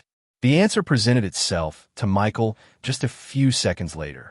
A visible red aura exploded out from the Orcanine's body, startling Shiina. She quickly moved in front of Michael, grabbing her bow tightly. There was determination in her eyes to protect Michael no matter what it took. Not a millisecond after that, the Orcupine's body exploded with a blue aura as well, increasing his overall strength at least twice his normal base level. Shiina eyed the orcs with a glare, treating them as temporarily hostile. It was only when Michael gently put his hand on her shoulders did she finally be at ease. Michael knew that this was not an attack on him. This was merely a demonstration of the effects the cacao beans had on their bodies. The Orcanine orc grew a few inches taller, with his muscles increasing in mass in a matter of a few seconds. His increased size made him a lot more intimidating, especially with the perceived increase in strength that came with the enlargement. Meanwhile, the Orcupine orc had the opposite transformation. He became a lot thinner, with his quills becoming smaller. He looked a lot closer to a human than an orc. But despite his smaller stature, Michael could tell that it came with a great boost in speed and control. Those quills reminded Michael of surgical-level needles, with their penetrating power becoming a lot more devastating despite looking so thin. Chat JK3, what am I seeing? His personal AI assistant sent out a beam of light mana toward the two orcs. Those mana then interacted with the light mana inside the orcs' bodies, which bounced back towards Michael. Those light mana contained all the necessary information needed to fully examine the orc's physiology. Analyzing complete. Orc. Species. Orcanine. Orcupine. Type. Demi-human. Difficulty. Element. Earth Fire. Skill. Sugar Rush. This skill allows the user to transform the energy he consumed from cacao beans into pure earth power. Their overall strength in the earth element will temporarily increase one level upwards. The orc's difficulty level was only 4 stars when Michael first met them, but with the new knowledge of their enhanced state, ChatJK3 then rated them an entire star higher. Michael could only marvel at the new power he saw from the orcs. It was hard to believe that they gained this power only from consuming a single piece of cacao bean. This is what helped us survive all these times, Sir Human. The gift of the goddess gives us the power to triumph over any adversity, the Orcanine said, slapping his newly enlarged body. It created a much louder smack that reverberated throughout the forest. We would be ungrateful if we did not appreciate cacao trees. Our rituals allow us to protect our sacred ground as well as revere the earth goddess, the Orcupine said, strumming his new quills. It now sounded like percussion chimes that rang out pleasantly to everyone's ears. Michael observed them for a few seconds before finally asking them a lot of questions back to back. How long does it last? It does not last long. In human terms, then it would only last a quarter of candlelight, the Orcanine answered. In other words, their transformation only lasted about 10 minutes. Although it might seem a little short, it was more than enough in a fight. Does it have any limitations? Can you eat cacao beans consecutively? Can you eat 2 cacao beans at the same time? Michael's eyes were full of curiosity, and it was even more evident with his questions. We can eat it many times, the porcupine said, but it would not affect our transformation in any way. It wouldn't increase our strength, nor will it increase our time. So, does that mean that theoretically, you could always be in your enhanced state if you just ate cacao beans all the time? The 2 orcs awkwardly nodded their heads. So then why don't you? Michael asked them. They could certainly make their enhanced state become permanent if they wanted to. After all, they must have an almost unlimited amount of cacao beans at their disposal, given that they were so generous in their gifts to the Reborn company. We dislike its taste, the Orcanine confessed. If there is no need for it, then we would rather not eat it at all, even if we are starving. The Porcupine agreed. We believe that this is a test from the Earth Goddess. She made the cacao beans hard to consume so that we wouldn't get caught up in the power it gave us. Michael went silent for a few seconds, just looking at the orcs and the cacao beans. You hate it because it's bitter. Well then, why don't you try this? He reached down deep into his shadows and took out a single bar of chocolate from the bakery. It was still in its packaging wrapper, so the orcs didn't recognize it first. But as Michael unraveled the paper, the faint but familiar scent of cacao beans wafted over their senses. It confused them. That thing looked nothing like the cacao beans they had known their whole life. Yet they knew instinctively that it contained a lot of cacao beans. Sir Human, why does that smell like our sacred fruit? That's because it is, Michael replied. Try it out. He broke off the bar evenly and gave it to the orcs, who eyed it with confused looks. They felt it with their hands and smelled it with their nose. It was clear that the influence of the Earth Goddess was strong, evidence that it was indeed as Michael said it was. They took a bite, with their bodies already clenched as they anticipated the bitterness of the cacao beans. But as the chocolate melted in their mouths, a new sensation filled their senses. It was sweet. It was pleasant. It was something that they wouldn't mind eating for their whole lives. The original taste of the cacao beans was still there, but the bitterness was almost gone. Somehow, chocolate was able to turn that bitterness into something extremely satisfying for the orcs. What is this? This is delicious. The orcs couldn't help themselves as they devoured the chocolate in a matter of a few seconds. As people who had been so accustomed to the bitterness of the cacao beans, this was a very welcome change of taste. It felt like they had finally found the treasure of the Earth Goddess hidden inside the chocolate. It wasn't supposed to be bitter. It was supposed to be sweet all this time. Michael was glad that they were enjoying their snack.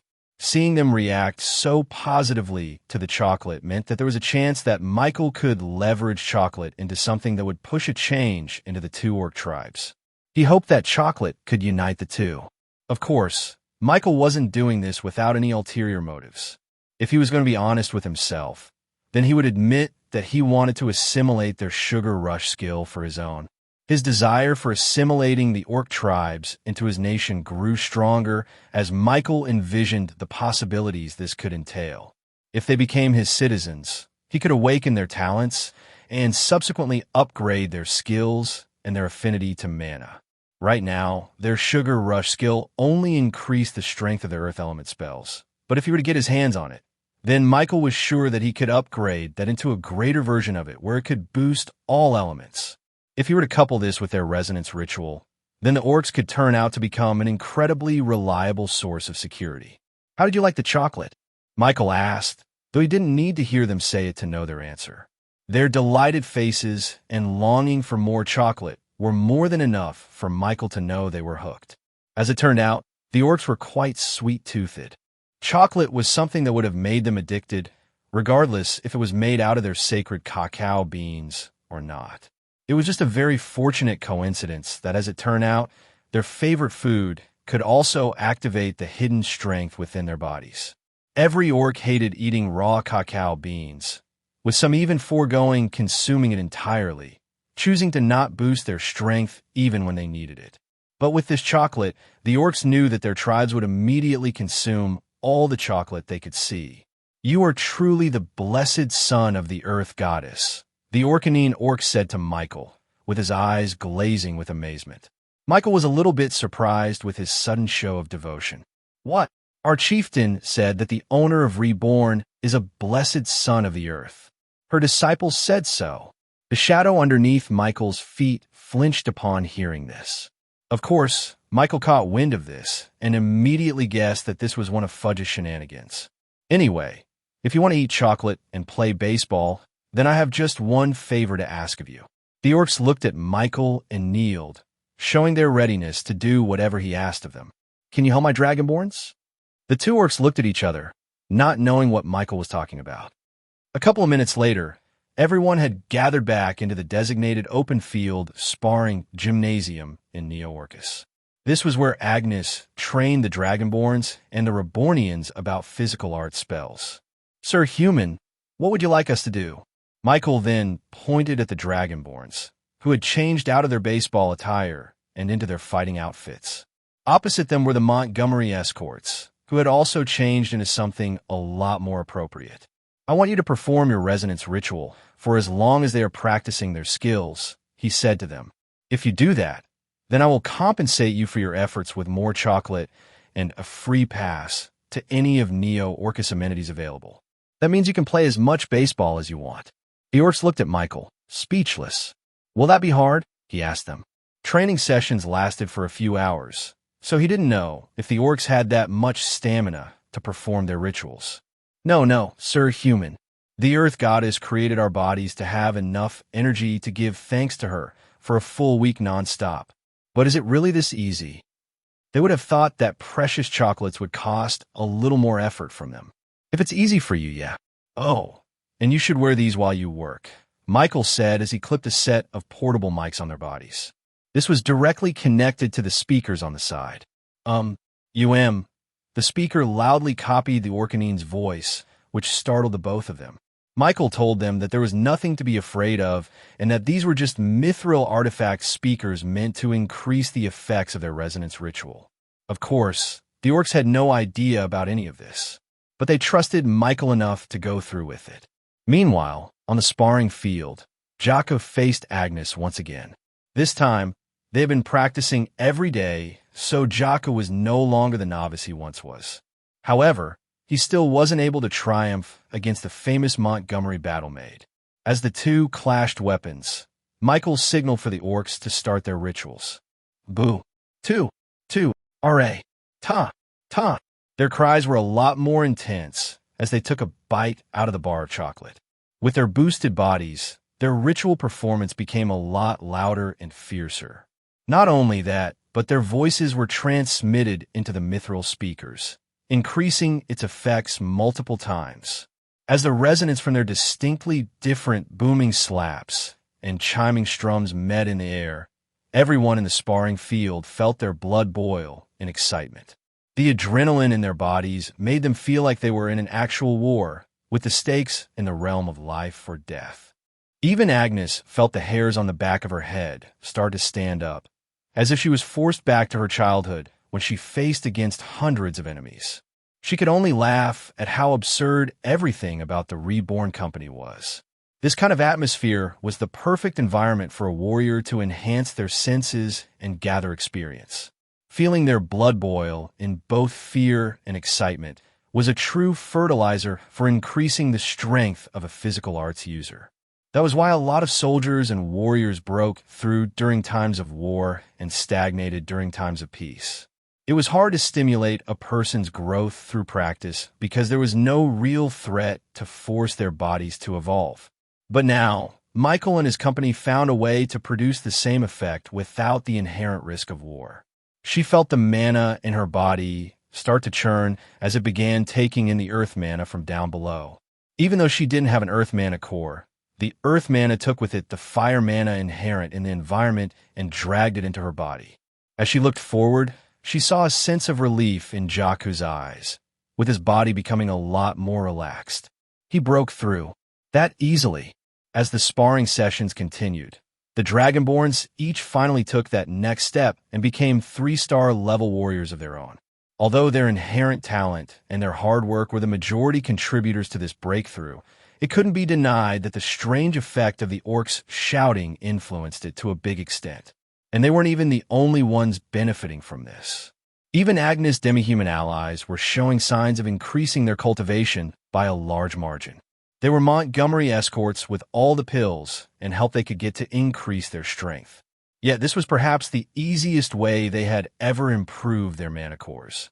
Agnes couldn't help but look at the man responsible for all of this and marvel at his potential. A couple of hours later, everyone was exhausted from their training sessions. Michael could tell that the fruits of their efforts were at least twice as much as when they had trained days before. He thanked the orcs for their tiring support, but they showed him that they didn't even break a sweat.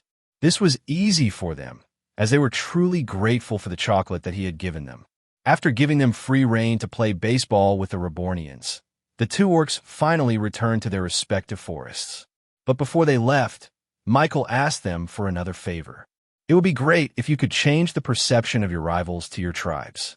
The two orcs wanted to do as Michael said, but they knew that it would be very hard to persuade their fellow tribesmen to suddenly become friends with their most hated opponents. This rivalry against the other tribe was taught to them from their very birth to their very death. If these orcs hadn't met each other, they wouldn't have realized that the rivalry between the two tribes was unnecessary. They wouldn't have known that all the prejudice and hatred against them were based on nothing but lies. The only way that they could persuade their fellow tribesmen was if they personally saw how similar they were to the other tribe. As long as they could see that their rivals were the same as them, then they would realize that both Orcupines and Orcanines were part of the same species. That would be hard, Sir Human. Fraternizing with the enemy could make us exiled, the Orcanine said. That is the same for us, the Orcupine agreed. Michael knew that it would be hard, but he still had hope. The fact that these two orcs could become friends was enough evidence to show that the unity of both tribes was possible. Well, if all else fails, then we still have one last bargaining chip, Michael said to them. Just lure them out with this. He showed them a bar of chocolate, which gave the two orcs some ideas on how to persuade their fellow tribesmen to become a part of their cause to unite the two tribes. For the next few days, the two orcs began spreading rumors to their fellow tribesmen about a new miraculous food made out of cacao beans. And according to those rumors, this food didn't taste like bitter poison. Of course, not a lot of orcs believed it, and only a few approached him. Is it true? A female Orcanine orc asked. Shush. Don't tell anybody else. I only have a few with me. I don't want to share it with a lot of orcs. He then took out a bar of chocolate from his sack and showed it to the three orcs in front of him. They eyed the bar with curiosity. The orc, seeing their eyes glaze with hunger, finally gave them each a piece of chocolate to eat. And as soon as it melted in their tongues, the female orc almost yelled out in surprise. He had to cover her mouth in order not to attract any more attention. The purpose of this little rumor was so that only a few people found out about chocolate. If the chieftain heard about this, he would want to monopolize it for their tribe, which would only exacerbate the existing rivalry between the two tribes. Slowly, they would gather orcs and show them the truth about their supposed rivalry. Once the majority of orcs realized the stupidity of their conflict with each other, then the chieftains would be forced to reconsider their hatred against the other tribe. Where did you get this? The Orcanines asked him. Join me tomorrow. I'll show you where I got it from. The next day, the Orcanine orc was now accompanied by 3 more orcs to deliver cacao beans to Neo-Orcus. Are you saying that this chocolate is made by those humans? Is he truly blessed by the earth goddess, as the chieftain said? Shush, we're here, the Orcanines said. But from what the others could see, they weren't even near the gates of Neo-Orcus at all. They were right in front of a metal fence, overlooking a large field full of humans and demi-humans. What are we doing here? They asked him. It's just a little detour. Just watch the game, he said to them. Ding! Seeing a home run stirred something deep within the Orcanines. It made them feel excited. And so, that was how more orcs became fans of baseball. Meanwhile, just a couple of trees away from them was another group now made out of Orcupines. They, too, were starting to get hooked on this strange new game called baseball. It didn't take long before they were wholly engrossed in the game. The 2 orcs who orchestrated this whole thing made eye contact and imperceptibly nodded to each other. The next stage of their plan was set. On the other side of Neo-Orcus, there was a caravan of carriages strolling through an unkempt road. Jimmy, the reporter, an aspiring journalist, looked out the window and peered through the horizon, seeing something completely out of his expectations. "What is that?" he asked the chocolate merchants. "That is Neo Orcus." The construction period for Neo Orcus had finally come to pass. All the buildings and structures had finally been finished, with just the decorating and finishing touches left to be filled. The locals of Neo Orcus now had a place to call their home. They considered themselves extremely lucky as their quality of life exceeded even that of royals and billionaires in the Queen's region. After all, Neo Orcus had been built with the standards of a nation of Reborn, with all of its useful amenities and architecture. Not only that, but the railway system had also finished its construction, officially connecting the Queen's region to the King's region. Of course, if one wanted to go through this train system, then they would have to avail the tollway in the Dwarven Kingdom for a reasonable price. This meant that the Rebornians in Neo Orcus could finally return to their nation in just a single day of travel, and vice versa. With this connection established, the flow of products became a lot smoother. All the goods in the King's region were made readily available to the locals of Neo Orcus. And hopefully, in the future, the rest of the Queen's region would also avail of these products from this commerce hub. Michael thanked the engineers and construction workers for their hard work and offered them a holiday. But they declined. "Don't worry, boss. We still have a lot of energy to start the Golden Road project you've been envisioning," the Satyr engineer said, with the rest of his comrades agreeing with his words. Now that the basics of Neo Orcus were finished, it was time for Michael to start his venture into the Queen's region. To do that, he needed to reconstruct the Golden Road, which connected all the territories into one interconnected path of roads. This was quite a big undertaking, so it would be better to start it as soon as possible. After all, the engineers had to make sure that the roads were earthquake-proof, given this location's propensity to give out natural disasters like it was nothing. "All right, let's get to work then," Michael said as he looked at the big road leading towards the horizon. Right now, this road was split in half like a bread scoring. But soon, it would become the famous Golden Road, both wide and flat, ready to be inhabited by merchants and businesses of all kinds. As Michael oversaw the work of the engineers, he suddenly saw something come towards them on the horizon. With his enhanced eyesight, Michael saw a huge caravan of horse carriages, about 10 of them in total. And if he were to focus on the light element signatures on their bodies, then he recognized a few of them to be the peddlers who had gone off to sell chocolates to the Queen's region. It seemed that business went well, seeing that they had come back so early to restock. Not only that, but they also had a few other guests with them. He could even see a few of them marvel at the newly constructed buildings of Neo Orcus, with surprise completely visible on their faces. That was the face of someone who was proven wrong, meaning they had probably disregarded the chocolate merchant's words as nothing more than hyperbole. But seeing the refurbished Neo Orcus for themselves was an eye-opener. Michael waited by the entrance of the under-construction Golden Road until the caravan of merchants reached the gates. "Sir Michael, it's good to see you again." The veteran peddler came out of the carriage and greeted Michael fondly. How could they not? Their coffers were filled to the brim with gold coins, all because of Michael's products. "Resupplying your stock, I hope." Yes. We also have a few friends of ours who want to become chocolate merchants of their own." The other merchants greeted Michael with a curt bow, with their eyes clearly in disbelief as they looked at Michael's youth. One by one, they introduced themselves and asked for his permission to become chocolate merchants. "Let's talk inside," he said as he invited them to Neo Orcus. The whole caravan of merchants followed Michael inside.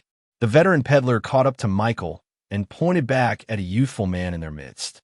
"Oh, Sir Michael, I hope you don't mind, but we have also brought with us a journalist from Angora City." Michael looked back at the young man and noticed the gleam in his eyes. He held a small notebook and a pencil, ready to write down everything he was seeing as soon as his shock and awe subsided. He approached the journalist. "Whoa, OH, hi," the journalist said impulsively. "Greetings. My name is Jimmy, and I am an aspiring journalist who yearns to write papers that are read all around the world." Michael offered his hand, which Jimmy shook awkwardly. The veteran peddler explained to him how they met Jimmy. "You're a journalist? Interesting. What would a journalist want to learn about our Reborn company? Jimmy snapped out of his flusteredness and looked at Michael with all seriousness. Of course, it's to find out the truth. Hearing such stories about the Reborn company was too exaggerated to believe. Michael chuckled. So, you believed all the rumors? Jimmy looked around Neo Orcus and saw glimpses of its advanced technology. Just through this simple glance, he knew that he was on the right track. No other journalist would. But I have a feeling that I am on to something big. So please let me see the Reborn company with my own eyes. Jimmy said, bowing at a 90-degree angle towards Michael. And what would you do with that information? Jimmy stood straight. I want to write about it, sir. Without any publicity, your company will not be able to spread its influence wide enough in the Queen's region. But if I can write about all your exploits and accomplishments as a business, then I am pretty sure that you can someday join the prestigious Golden 500. Michael was intrigued by those last words. Golden 500? Elaborate. Jimmy went on to explain to Michael that there was a ranking between companies all over the world. This ranking was compiled only by respected journalists and newspapers throughout the globe and was based on the wealth and influence of a company. The current top one in the world is none other than the Vanderbilt business, sir. But I know that for most companies, it is an impossible dream to topple the #1 spot. So just getting in the top 500 spot is already an amazing milestone as it is. Michael had never heard of this ranking before, probably because his mother and father didn't really talk to him much about the Vanderbilt business. They told him they were the wealthiest family in the world, and that was enough. Although Michael never explicitly stated this to anyone else, he did have some thoughts about someday surpassing his grandfather's business.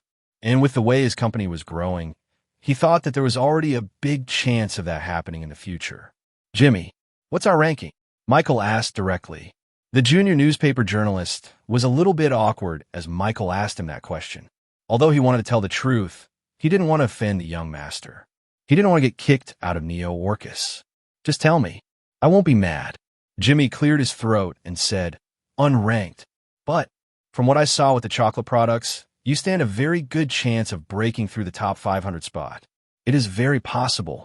Michael nodded, not looking the least bit upset. And what do you think we need to improve to climb up the ranks? Jimmy raised his hand and began to count his fingers. First, you need to have a lot more wealth under your banner. That is the most important aspect of the Golden 500, of course. But it is hardly the only thing that matters. Second, you need more territory. Without territory, you would have no base of operations. You would need somewhere to nurture your products.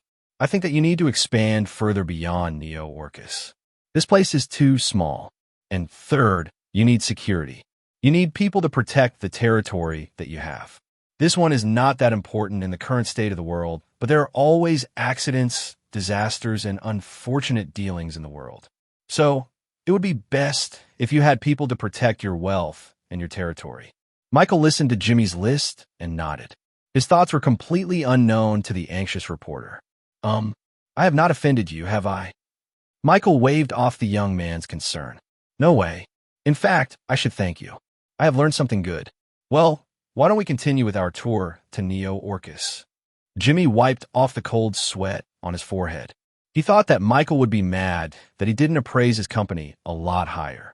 Most business owners would be upset that they weren't higher up on the list, but it seemed that Michael was different and he didn't care about such rankings.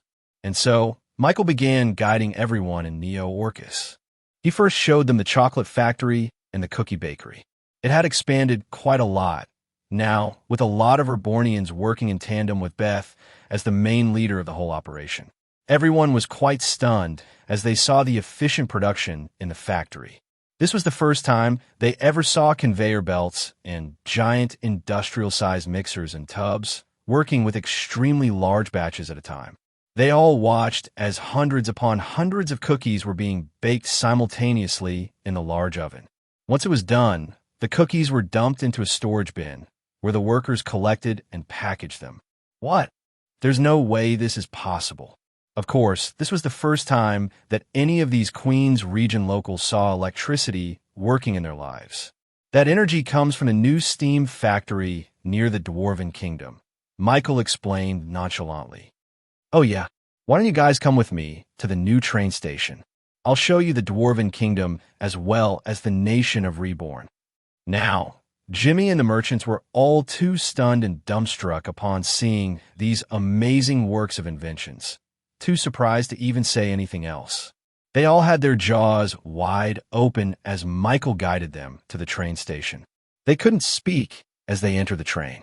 They couldn't even shout out in surprise as the train made a guttural roar as it started its engine, starting its journey towards the Dwarven Kingdom. Even as the hours passed, these locals were still too stunned to process everything they had seen in such a short amount of time. Each time Michael introduced something to them, they would need another few hours to process everything they saw. This cycle would continue the whole journey through the railway, putting Jimmy and the merchants into a stun-locked position. Jimmy's eyes almost bulged out of his sockets as he saw the infamous volcano of the Dwarven Kingdom up close and personal once they took a brief stop at their train station. But before he could even utter his disbelief at this monumental scenery no one in the Queen's regions had ever seen before, he saw the literal king of the dwarves approach Michael and greet him as if they were lifelong friends. Jimmy then saw Michael give his friend a whole crate of this beverage called beer in exchange for an equivalent crate of the mythical Damascus steel. This felt like a fever dream for the rookie journalist. He was so surprised about everything that he completely forgot to even write anything down in his notebook. Never mind the fact that the Reborn company was allied with the Dwarven Kingdom. Never mind the fact that they had an unlimited supply of Damascus steel. The most surprising thing for Jimmy was the fact that the entire King's region as a whole looked to be under the influence of the Reborn company. Everywhere he looked, he saw nothing but Reborn company logos flashed around every corner of every street. He especially didn't expect to see this in the Dwarven Kingdom, infamous for their disdain for humans. Yet, now, they were parading the very name of the man who made all of this possible, Michael. And as they continued their journey further inwards, Jimmy and the merchants were led into the King's region and the other territories that were connected to the railway system. It was clear that the railway system had just finished construction all over the King's region, evidenced by all the amazed and longing expressions of the people the train passed through. They cheered and awed whenever Jimmy peeked out of his window. He even saw people waving the very flag of the Reborn company in the air, as if they were welcoming the arrival of someone nothing less than a king. It was truly absurd. Usually, Jimmy would only see this type of behavior from royal territories with an actual king. But even then, their fervor for one person was very forced, as if their praise was nothing more than a necessity. But from what he could see with the general atmosphere in all the territories they went through in the King's region, everyone was genuinely happy with the Reborn company.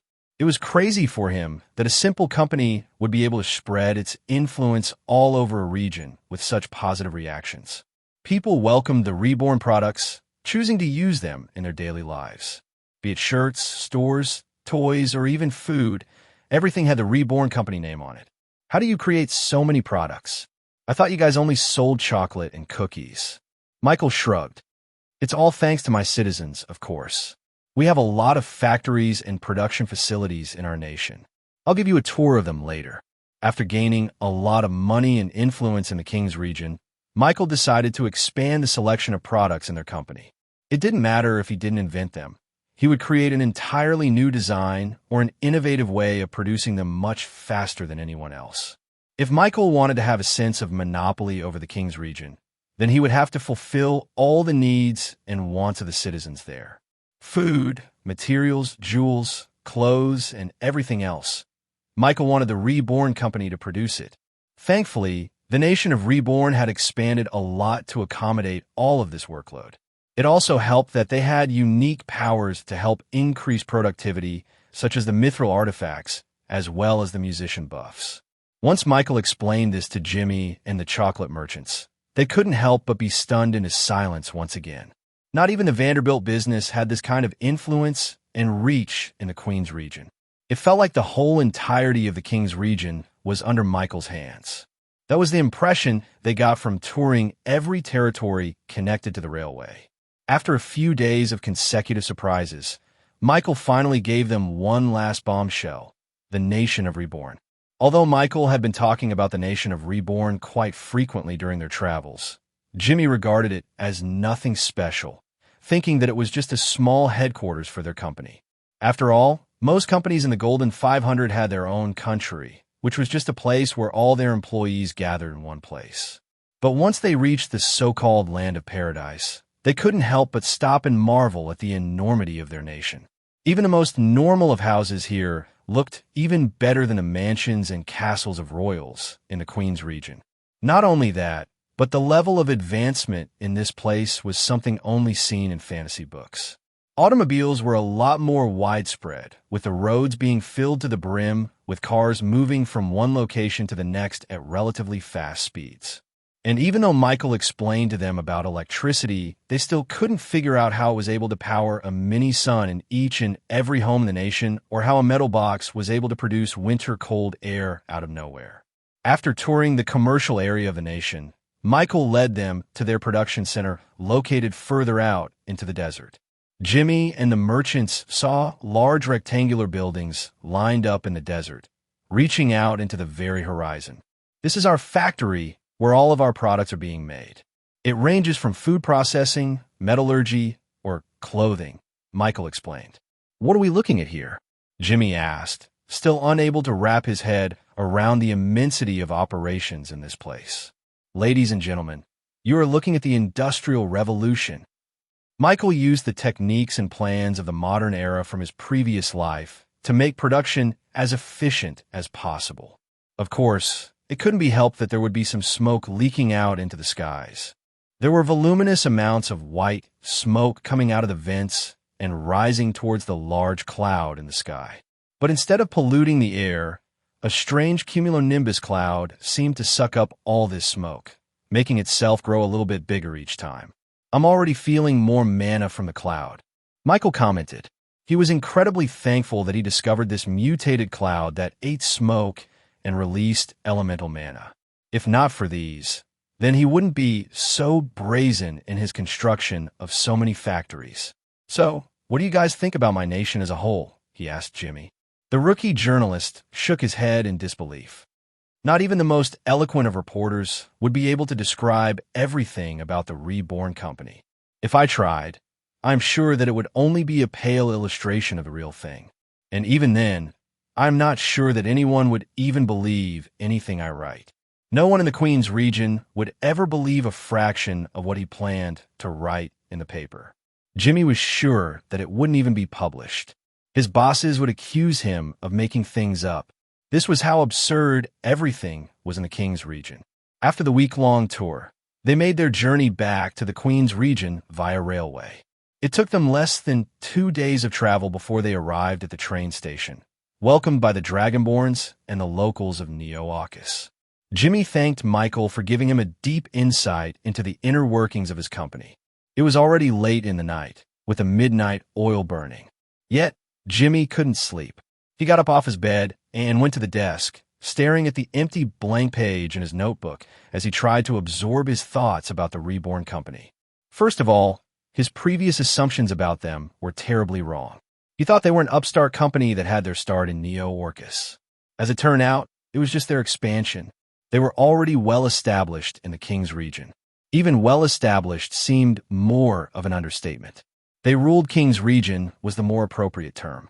While the Golden 500 fought against each other to wrestle merely an inch of territory from one another in the Queen's region, the Reborn company quickly took control of an entire region of their own with none the wiser. If you were to estimate it, the Reborn company took control of about 40% of all the territories in the royal continent, the very land in which all of them stood right now. This was an unprecedented amount of territory, something that the Vanderbilt business was unable to do even in its prime.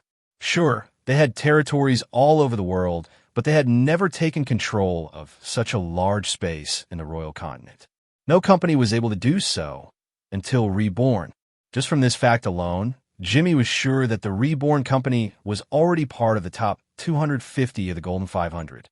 And that was just their territory. Jimmy wasn't even factoring in their wealth and financial power. But Seeing how prevalent the Reborn products were in Kingsbridge and about 99% of the territories in the Kings region, he was sure that they were earning gold coins by the billions. Their rate of production was truly a scary fact to consider, but that wasn't Reborn's true strength. It was their quick dispatch and delivery. There were a lot of companies in the Golden 500 that could produce a ton of products in a small amount of time, but they were all limited by the fact that they could only deliver their products through carriages or peddlers. It would take months before their entire product line was spread in the Queen's region. It would take years before they could spread their products outside the continent. But the Reborn company? Mere days or hours. Their concrete roads and automobiles were already a large improvement compared to the best carriages used by even the wealthiest of companies. But even cars were nothing compared to the trains and the railways. The amount of product they could ship out in one trip was truly astounding. For example, a traditional company handling heavy metals would take around 50 carriages spread out in 5 intervals to deliver a ton of iron from one place to another. All in all, it would take about 2 months of travel or more, depending on how far the location was. This meant that the metal company would have to hire an entire caravan escort to guide this shipment, which would take a large amount of money to hire. And if something were to go wrong, which often happens with shipments over the sea, then they would lose a lot of their money without gaining anything back. In comparison, the Reborn company could do it in less than a day at a fraction of the cost. This meant they could sell more products while losing very little from expenses. Jimmy wrote down all of his musings in a notebook, analyzing all the strengths of the Reborn company, and came to only one conclusion. The Reborn company was already in the top 100 of the Golden 500. He was even being conservative in his estimations.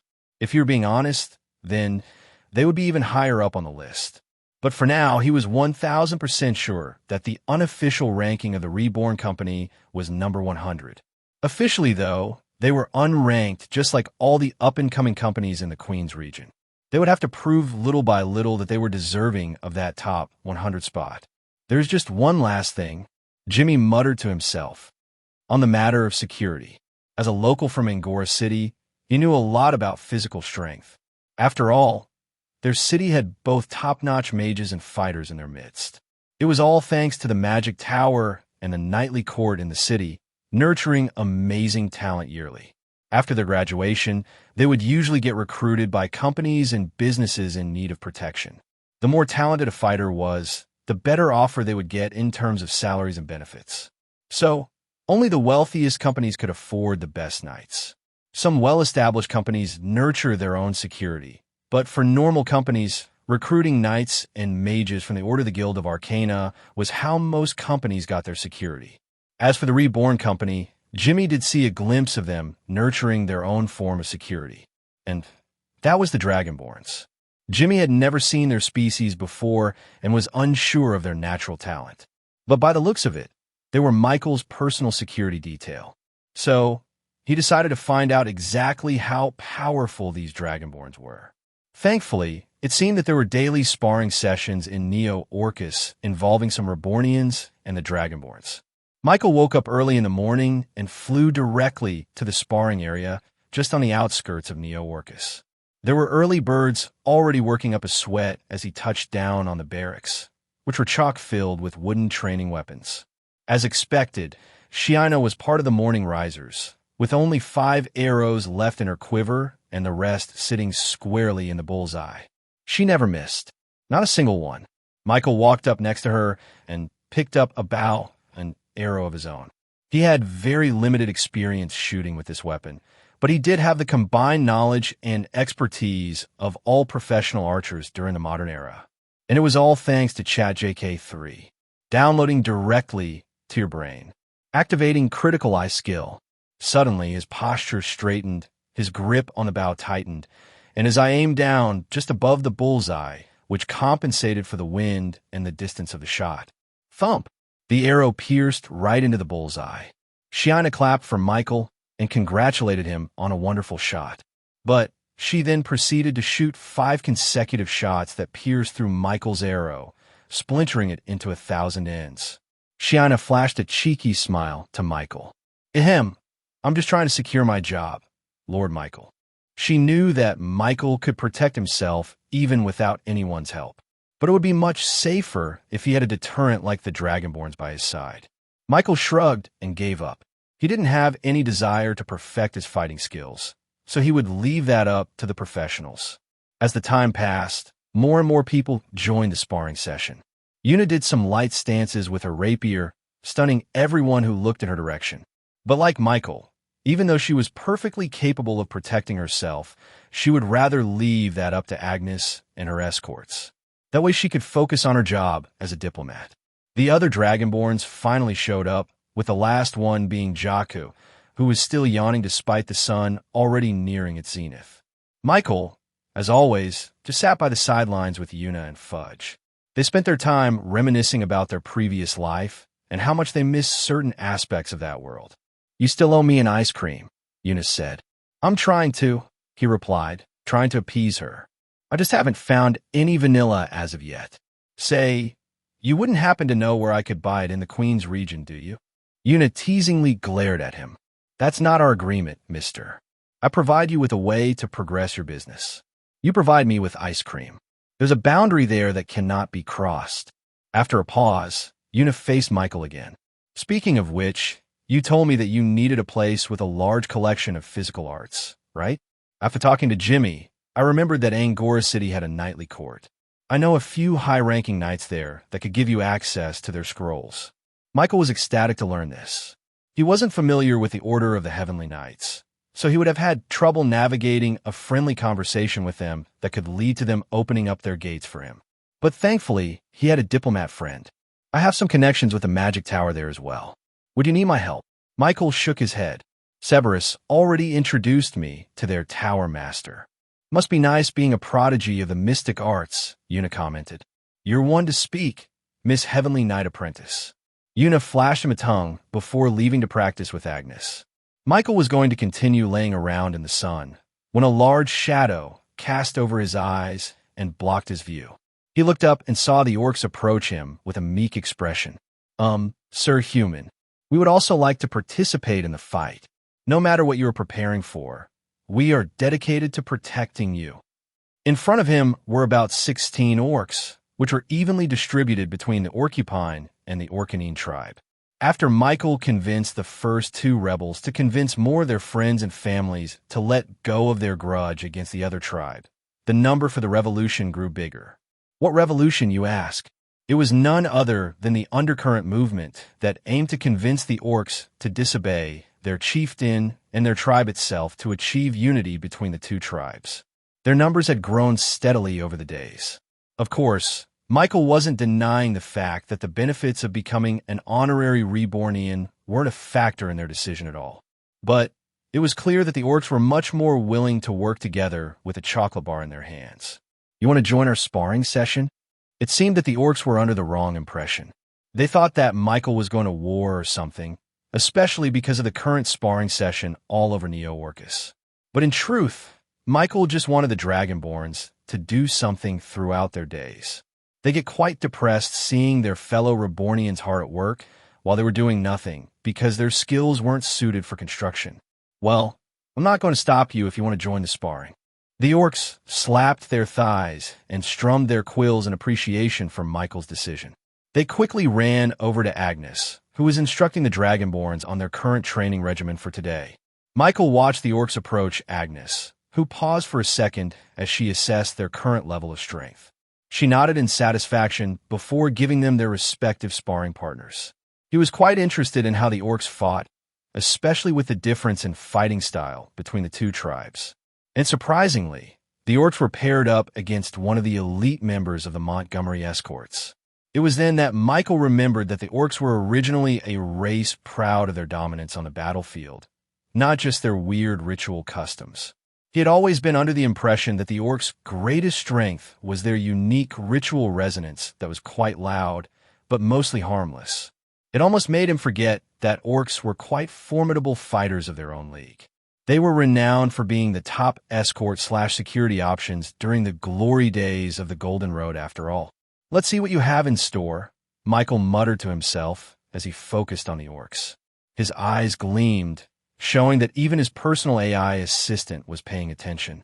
For the first few blows, the orcs used their natural dominant physical strengths to overwhelm the demi-humans from the Montgomery side. The Orcanines used their larger muscle mass to overwhelm the smaller opponent. Their fighting style was attack, attack, and attack. This was completely different from the Orcupines, who stayed on the defensive for the whole fight, waiting for that perfect timing to strike. They exchanged moves with their sparring partners, gaining advantage by the smallest bit. But they were still fighting against the elites personally trained by Agnes. They won't go down without a fight. The demi-humans fought back, using their skill and finesse to retake advantage from the orcs. This prompted the orcs to finally use their inherent skills and learn spells. The Orcanines began slapping his pectoral muscles, creating a shockwave that threw his opponent off balance. The Orcupines shot out hundreds of quills at once and used their learned spells to manipulate them into assaulting their opponent. Michael's eyes widened as he saw an entirely new perspective on physical art spells. It was completely different from the way Agnes used her mana cores. Magic theory acquired. Magic theory acquired. Magic theory acquired. Throughout the entire training session during the whole day, Michael was just absorbing spell after spell from the orcs. He felt like he copied so many spells that he could somehow mix and match all the magic theories and create something entirely new out from all of them. Hey ChatJK3, can you make a new physical art spell that is appropriate for the Dragonborns? I can certainly do that. I will now prepare each of the Dragonborns their new spells based on the orcs' fighting style. Jaco, Deadly Sound of Sword. This spell creates a dangerous sonic boom each time a sword is swung in the air. The damage dealt by the sonic boom depends on the speed of the user. Shiina, Quill Release Shot. This spell allows the user to gain back control of the arrow they had shot to a target. Amisu, Ritual Pump Up. This spell allows the user to gain momentum and power before a fight by performing a ritual procession. Zion, Muscle Punch. Punching the critical muscles of a target may temporarily disable their defenses. Although those spells weren't all that diverse, it was enough to improve the power of the Dragonborns by a significant margin. The next day, he quickly gathered the Dragonborns and taught them the new spells ChatJK3 created. They were quite excited about this, treating it as his birthday gift to them. They arrived at the training grounds and began practicing their newfound spells. Unfortunately, it seemed they were quite a bit too enthusiastic about this as they accidentally set off a mini earthquake in the ground. The loud, booming skills of the orcs and the inherent physical strength of the Dragonborns created a resonance in the ground, making it sway back and forth for a little bit. Early in the morning, Jimmy was jolted awake by the sudden earthquake that shook his bed. He feared for his life, thinking that the roof would suddenly cave in and trap him in the rubble. He had read news about this exact kind of scenario before, especially in Orcistown, with most ending in disaster. This was not how he wanted his name to be published in the newspaper. But as the earthquake continued, he was surprised to see that there was barely any movement from the structure at all. A minute later, the earthquake subsided and the quiet morning returned to normal.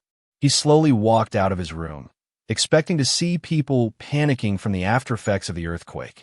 But he was surprised to see that daily life in Neo-Orcus continued like nothing had happened at all. He began questioning some locals and found out the reason for their nonchalance. Why didn't they panic? It was all thanks to a little ninja slime who had clones posted on each and every citizen's shadow. So, no matter where they were, Michael could easily inform his citizens about any news that occurred in real time. But this still didn't explain why none of them were worried for their safety. You would have thought that the locals who had experienced such tragedy and heartbreak from previous earthquakes would have reacted a little bit more emotionally once another one occurred. It was as if they no longer treated earthquakes as something dangerous. This confused the rookie journalist. Even with the incredible structure in Neo-Orcus, there was still a chance that an accidental cave-in could happen and trap them under the rubble. Yet, the locals weren't worried about this possibility at all. Jimmy looked around the place and saw no signs of magic circles to protect its citizens. So, there should have been no reason for them to act as if they were invulnerable to a ton of rock and rubble burying them underneath, right? Jimmy wanted to ask Michael himself about this, but was worried about the probable sensitivity of such a topic. After all, this could be a matter of their security as a whole. As a talented reporter, he knew how to obfuscate his real questions with a couple of mundane ones to gauge Michael's current mood about the subject.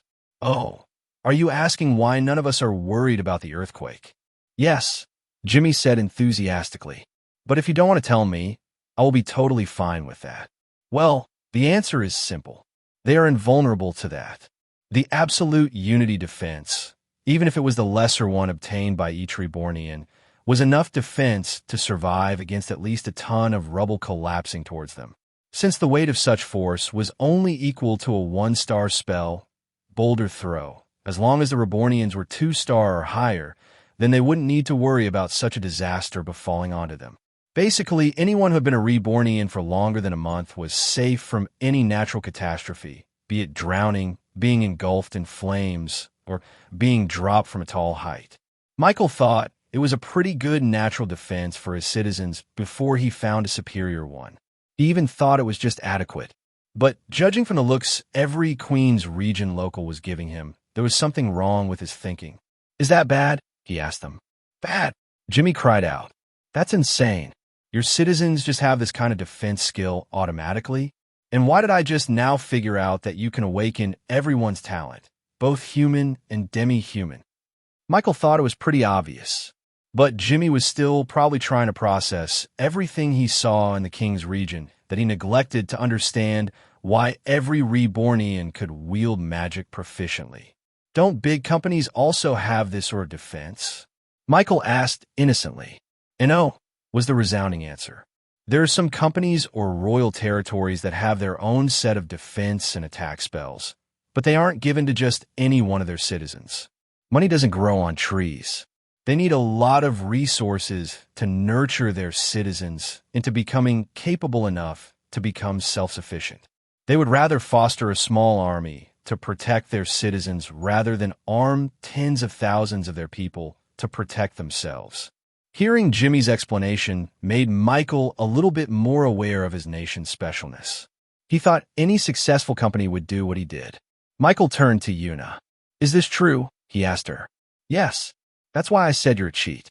Your powers already put you miles ahead of your competition." In hindsight, Michael should have known. This was the power that a supreme skill gave their fortunate bearers.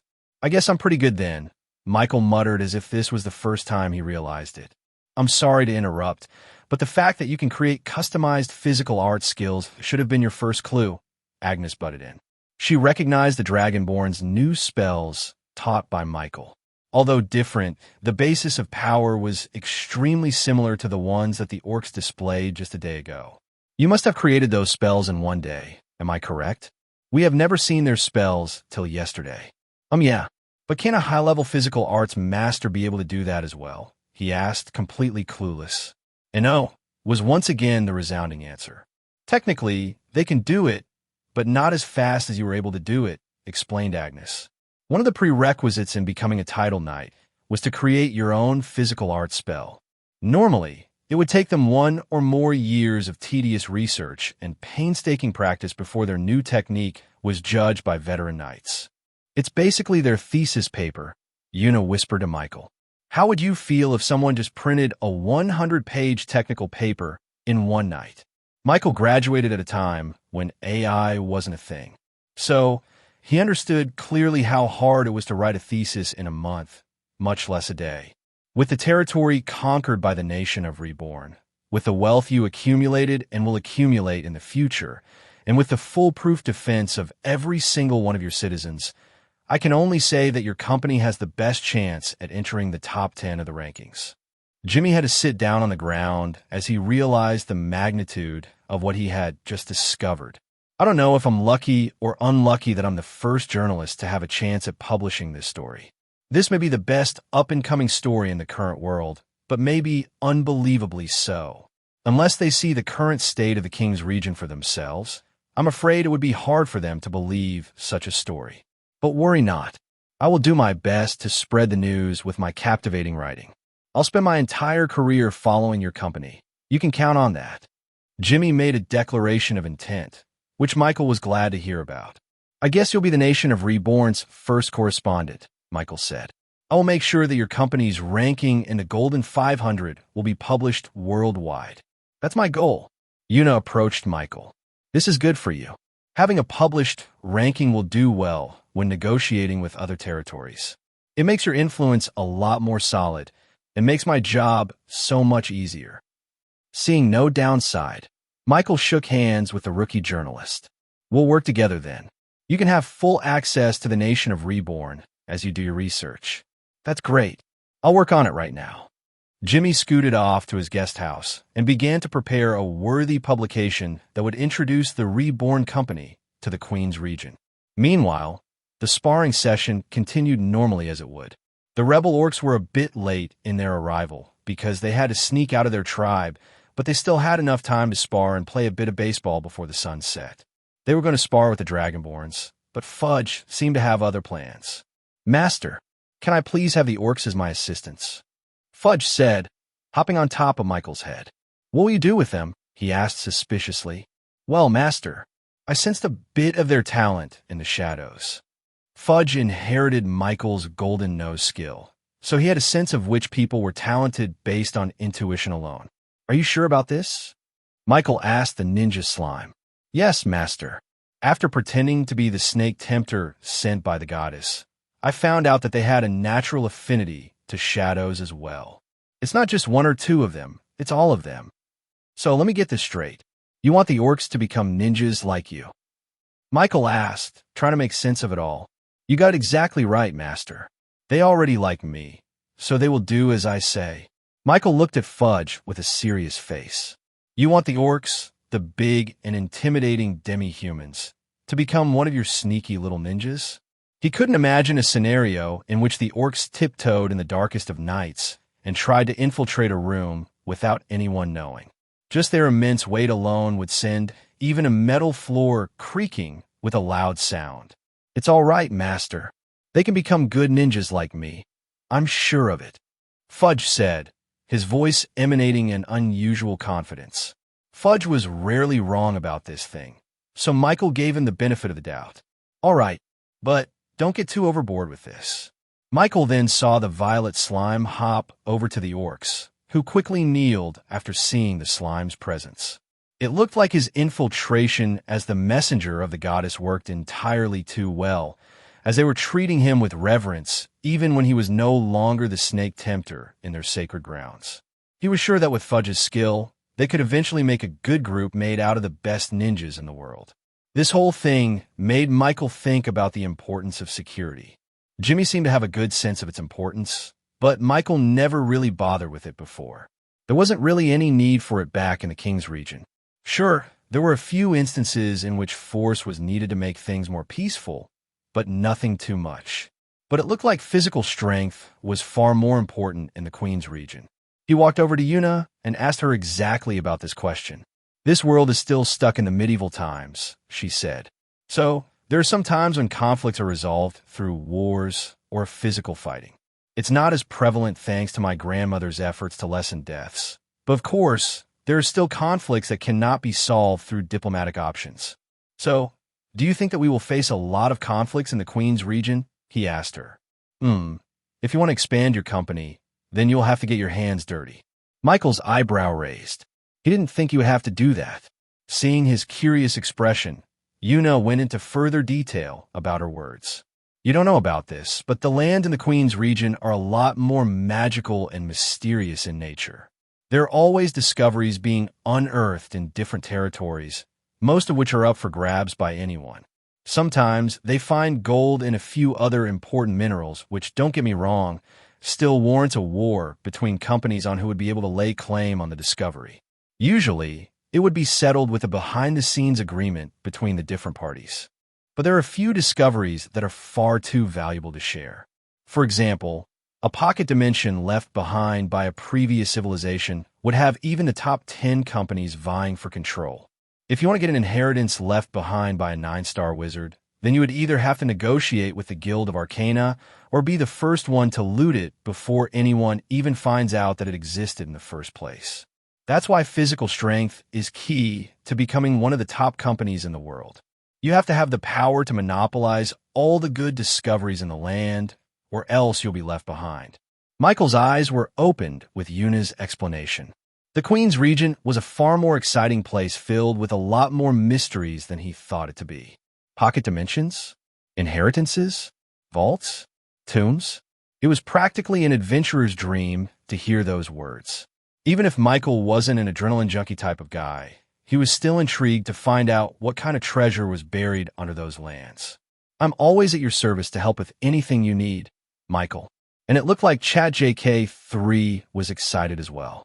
He could already hear it salivating for more knowledge to consume, eventually upgrading its software once again. This was perhaps what tempted Michael the most. If he could find ancient knowledge about the history of the world before the current one, then he could probably find more clues as to where the rest of the Godforge pieces were located. It looks like I need to up my army game, Michael said to himself. Took you long enough? Yuna commented. Most inheritance and tombs that I have heard of are filled with traps and dangerous spells. You'd need an army to safely reach the treasure room. Michael already had the Dragonborns as his personal bodyguards, but if he wanted to increase his army strength, then he needed to find a lot more bodies to fill a regiment. There were a lot of prospects talented in the physical arts back in the King's region, but he just delegated them to become security guards and such. Maybe I should start training them. Problem is, I don't have anyone to lead them. Unlike Yuna, Michael didn't have an Agnes to rely on. There was practically no one in their nation who was proficient in the physical arts. He would have to find someone in the future. But for now, he would have to rely on Agnes' good graces to train his Rebornians. Michael was suddenly awoken from his relaxing sleep by Shiina, who came knocking at his door. He found this weird because she would have been training in the sparring grounds by now. He opened the door and let her in. Lord Michael, I have received news from the Orc chieftains, Shiina reported. They are now requesting a meeting with all three leaders, you, the Orcanine chieftain, and the Orcupine chieftain in one place. Michael thought it was about time that they finally decided to meet with him. He had been waiting for quite a while, but they had always postponed it for some reason. It wasn't because they hated the Reborn company, or else they wouldn't have continued to give gifts of cacao beans to them regularly.